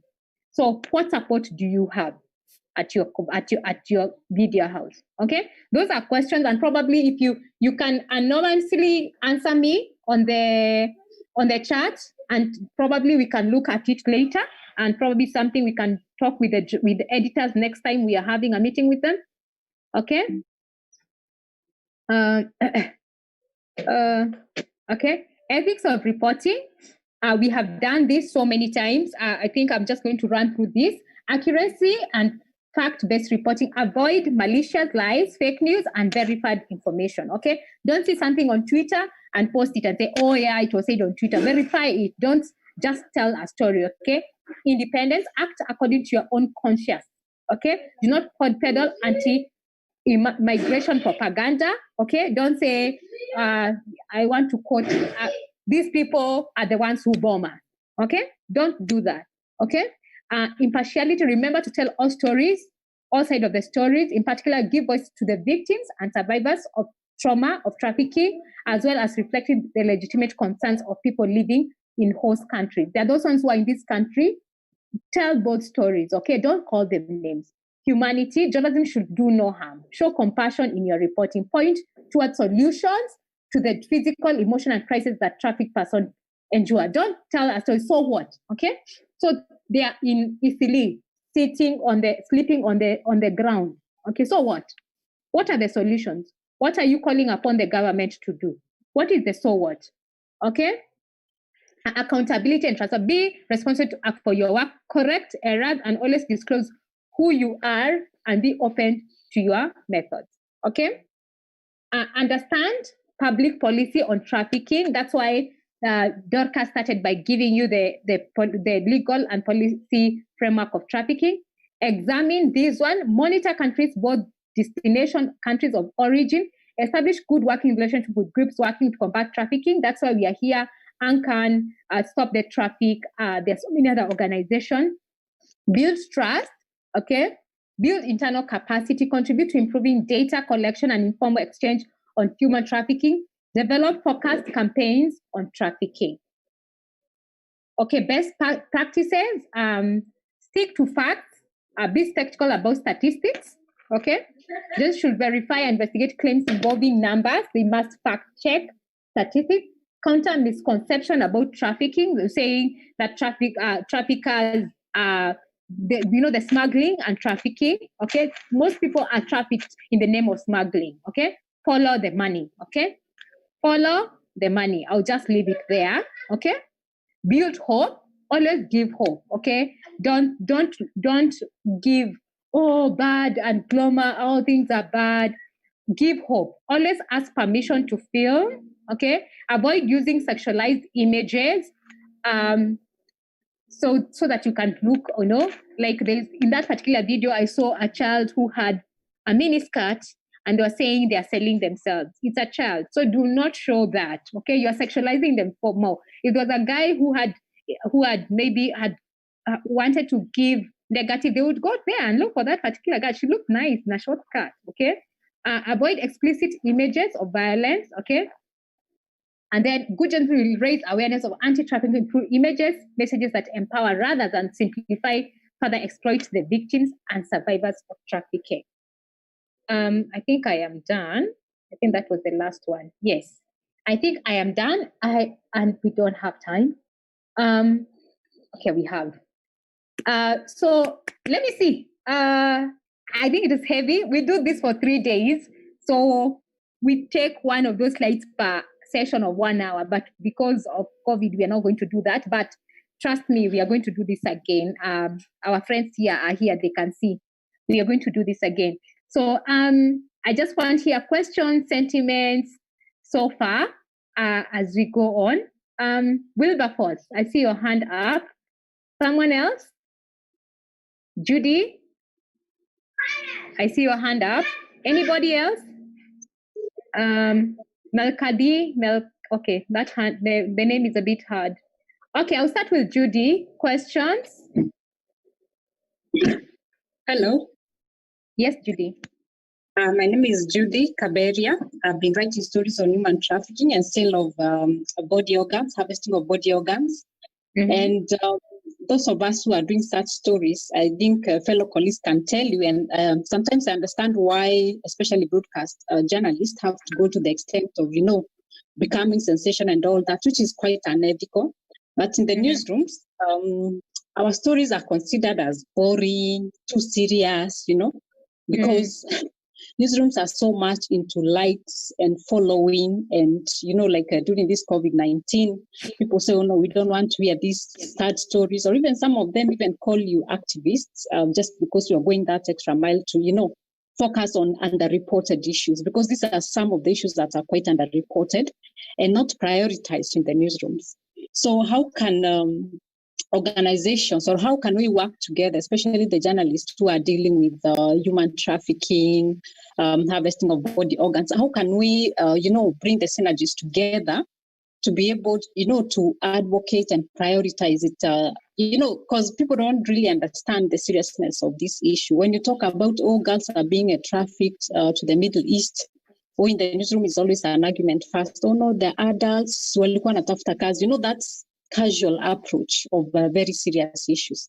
So how can we work together, to make it a big issue, because it's a big issue? How can we work with the civil society, the NGOs, bring all our work together and also support each other's work? Yes, they look like boring stories unless they have that sensational part of it. But for these stories to be well told, we have to be very ethical. We have to bring statistics and, tell this story backed on facts, statistics and all that. So how can we, support such journalists in the newsrooms? Thank you, Judy. Michelle is there. She's going to respond to that questions, because right now there is a network of journalists from across Eastern Africa who report on trafficking, and they have done a collaborative work. So Michelle is going to respond on that and how that group of journalists is doing. Not now, Michelle, just put it as your sentence, but to answer later. Yes, Wilberforce?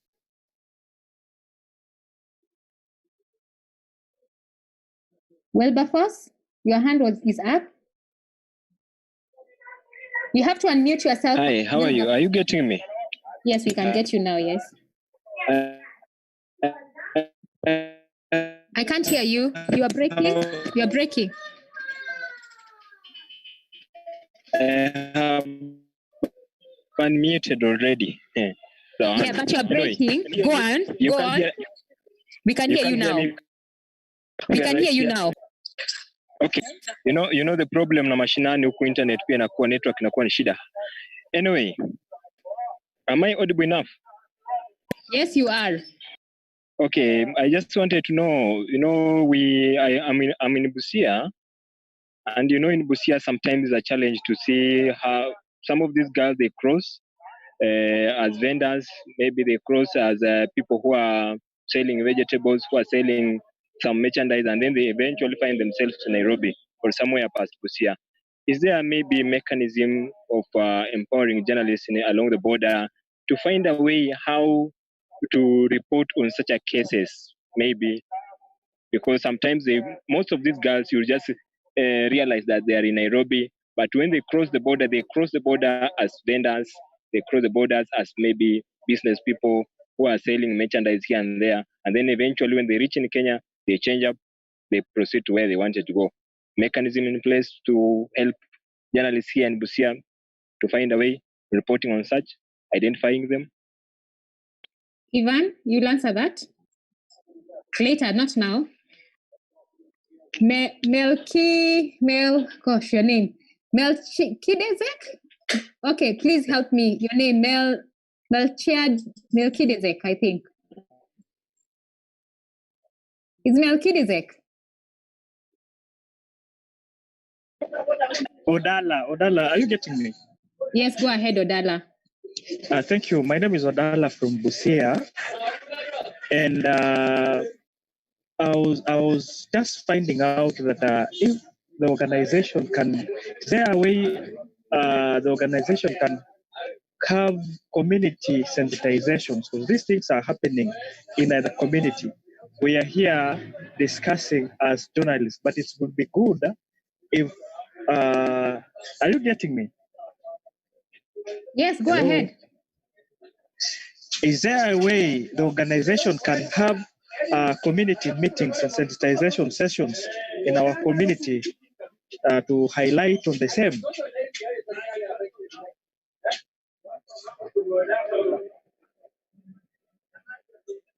Hello? I think Ivan is going to answer that. Okay, Mamo Ali.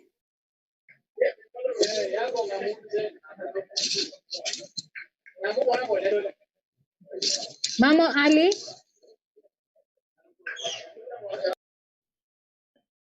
Can you hear me? Yes, go ahead. I was asking whether we can have a closer relationship with CBOs or NGOs within maybe Mashinani, because on most occasions, the only time we interact with NGOs or CBOs that may be pursuing child trafficking cases is only after they do a successful, maybe let's say raid.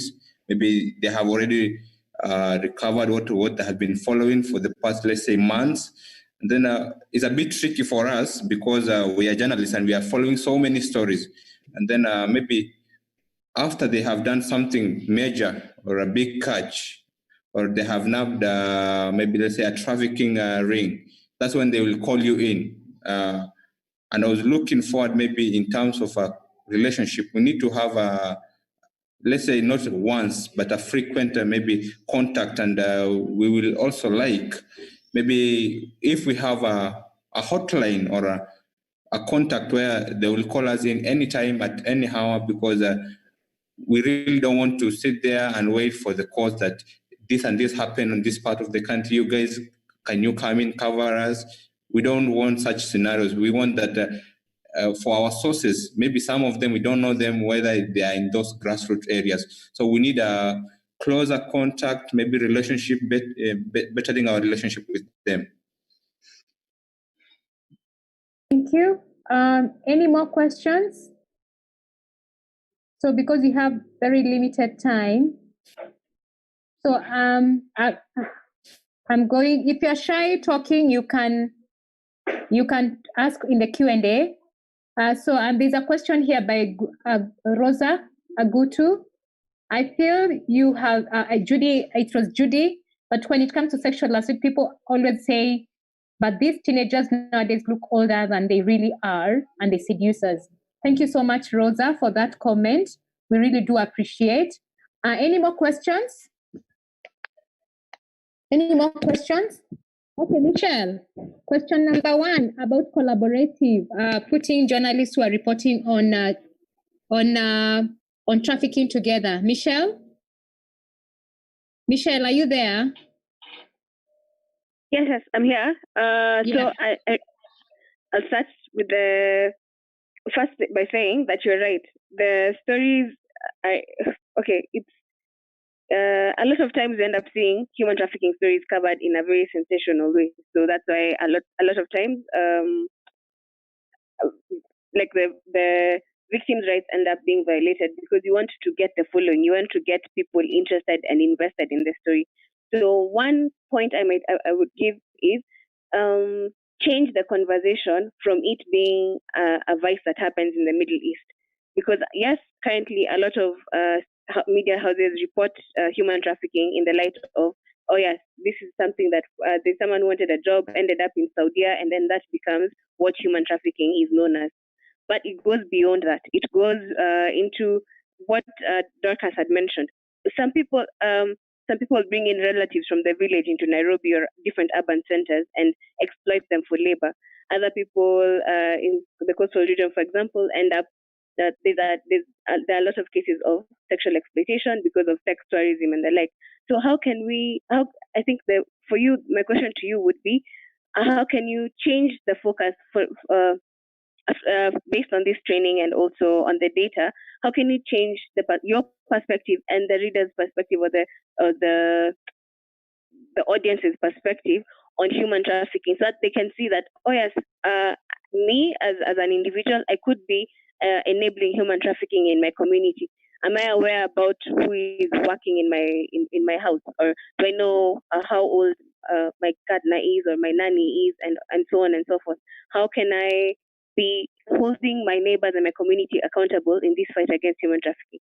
So how can we change the conversation on human trafficking from being so far removed to actually being closer to us? You mentioned something about data. Currently, as Stop the Traffic, we're actually carrying out a data series, and we've been collecting data with an upscaling of data we collected last year. So we are now collecting data in different categories. So we've just concluded the first data collection that was general data on migration routes within Kenya and then to and from Kenya. We're also proceeding with ANCAN and other CSOs in collecting data specifically for child trafficking and commercial sexual exploitation of children. So we're trying to actually get harmonized data, because at the moment, all of us as CSOs have data within our organizations, but we don't share. So in the absence of the sharing, we don't notice the trends, we don't notice the routes, the risky areas, and so on and so forth. So that is ongoing, and I'm sure we'd be happy to share the results of this study with you. Then finally, we've also had we've had previous trainings as a network, and this has been in collaboration with CSOs in Uganda. So last year we ended up forming kind of a community of practice for journalists who are working in Kenya and Uganda, and we kind of now became very intentional in engaging them at different levels. So from that training, we had rescue of some Ugandan girls, which I think Jennifer mentioned that there was a collaborative activity earlier this year. We've had a lot of stories captured from CSOs based on data collected by CSOs within the network. Stories have been featured in The Star, in Nation, and also BBC, but all of them were trauma-informed stories. So the stories ensured that the victims' rights were still very well protected. I think that's all that was asked by Judy. In case I've missed anything, please feel free to ask. I think the next person on the list is Ivan on the answering of questions.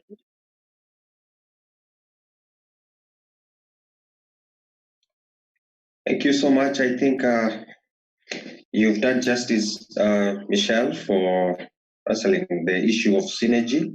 How do we work with media in our day-to-day work? We consider media as a key actor in enabling and amplifying our programs, because they play a critical role in reaching out to the masses. So once the media have been thoroughly incorporated in our programs, then it means they understand, they're able to report, they're able to do research, and in that way, then we amplify the programs, or more specific on child trafficking and child protection, and that's critical. On the issue of synergy, I think you've covered, and I will touch more on the subsequent questions that have been asked. So I'll start with Wilberforce, who asked about the empowerment of journalists, and she was very categorical and very specific in Busia. I think last year we had trainings on media, and I don't know whether Wilberforce attended, but I can see members of the Busia team, like Benjamin Wakoli and Mwange, who attended. And actually we have a forum with them, a social reach out forum that we work with. But we are planning another empowerment as the issue come up, because this is an emerging issues, and it's important to be well schooled on how do we report, how do we detect, how do we spot, and how do we do our reporting, referrals, and also manage the cases. So the linkages that have been created in Busia more specifically, you will be linked out, and I'll make sure that the team that we're working with in Busia reach out, and when they have some activities in the communities, and this I will link to Mr. Odara, who asked about community sensitization. Yes, we have one of the partners that we work with in this program in Busia is MACT, Movement Against Child Trafficking. They used to have, actually they do communities conversations and community feedback meetings. It will be my duty just to know if you, the media, have been involved. And going forward, I think it's important that media are involved in all this in one way or the other, so that you are able to understand. There are so many issues as programs keep on coming, and it's important that we accommodate this and keep learning, because the world is changing, and it's changing with these different dynamics, not only on trafficking, but the child protection aspect as well. I hope I've covered the question of Mr. Odara and Mr. Wilberforce. Mr. Hali, I don't know where you calling from. I suspect is from Marsabit, and I could see members of SND hearing at Bonaya and Mr. Aden. Hotlines, how do we work? How do we ensure that we have a solid partnership with media? Not only when we do rescues, when we do raids, it will be important that we keep contact. But for now, I don't know whether we have an hotline. So far, so good. We have only 116, which is a government number run by the Department of Children's Services, but managed by the organization called Childline Kenya. So that number can be reached out. And then from Child, we've received a number of cases from Childline. And if the case they're within our frames, then we can act on or refer to other relevant agencies. So that's the hotline number one can reach out. But in terms of CSOs and media, I think depending on the area where you are, it's important that the officers, the organization working in that particular region, create that good relationship with media, so that they are able to understand. Because like I mentioned in my earlier submission, it's important for media to be involved so that they are able to create more reach out to the public. Because our day-to-day work, we can't call the whole Busia, we can't call the whole of Mandera, we can't call the whole of Marsabit, neither do we call the whole of Kenya. So we need each other to ensure that we are able to support each other in our line of work. Your role as media is critical in informing the masses, so that when you get proper, informative, accurate information, then you are able to do your work effectively. And this is a call for all of us, a learning session for all of us, that yes, as we reach out to media, it's important also for media to be able to adhere to the safeguarding principles that we have been taught here, the reporting mechanisms and the ethical ethics that, both of media and of course of handling children. I think that's all I have for the questions. Over to you, Toto News, Jennifer, or we can count.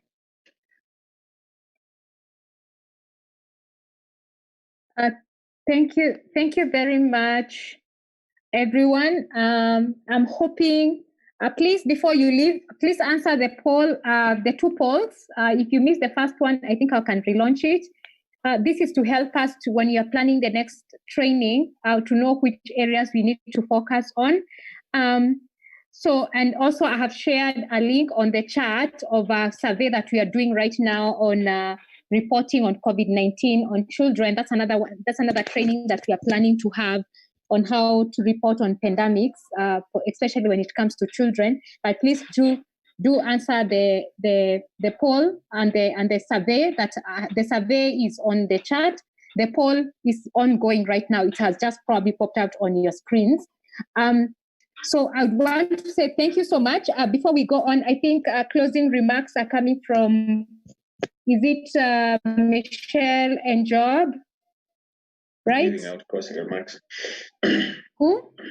I'm giving the closing remarks. Job will go first. Okay, Job. Okay, Job. If you can give closing remarks, and those ones who are interested in the whatever in joining the Children First Journalists network, please send me your numbers, because it's a WhatsApp group. I'm going to add you in the WhatsApp group. Send me your numbers in the chat box, and then I will add you in the WhatsApp group. It's a very vibrant WhatsApp group that they have done collaborative stories, about 3 of them. One of the stories caused a policy change in Uganda on trafficking.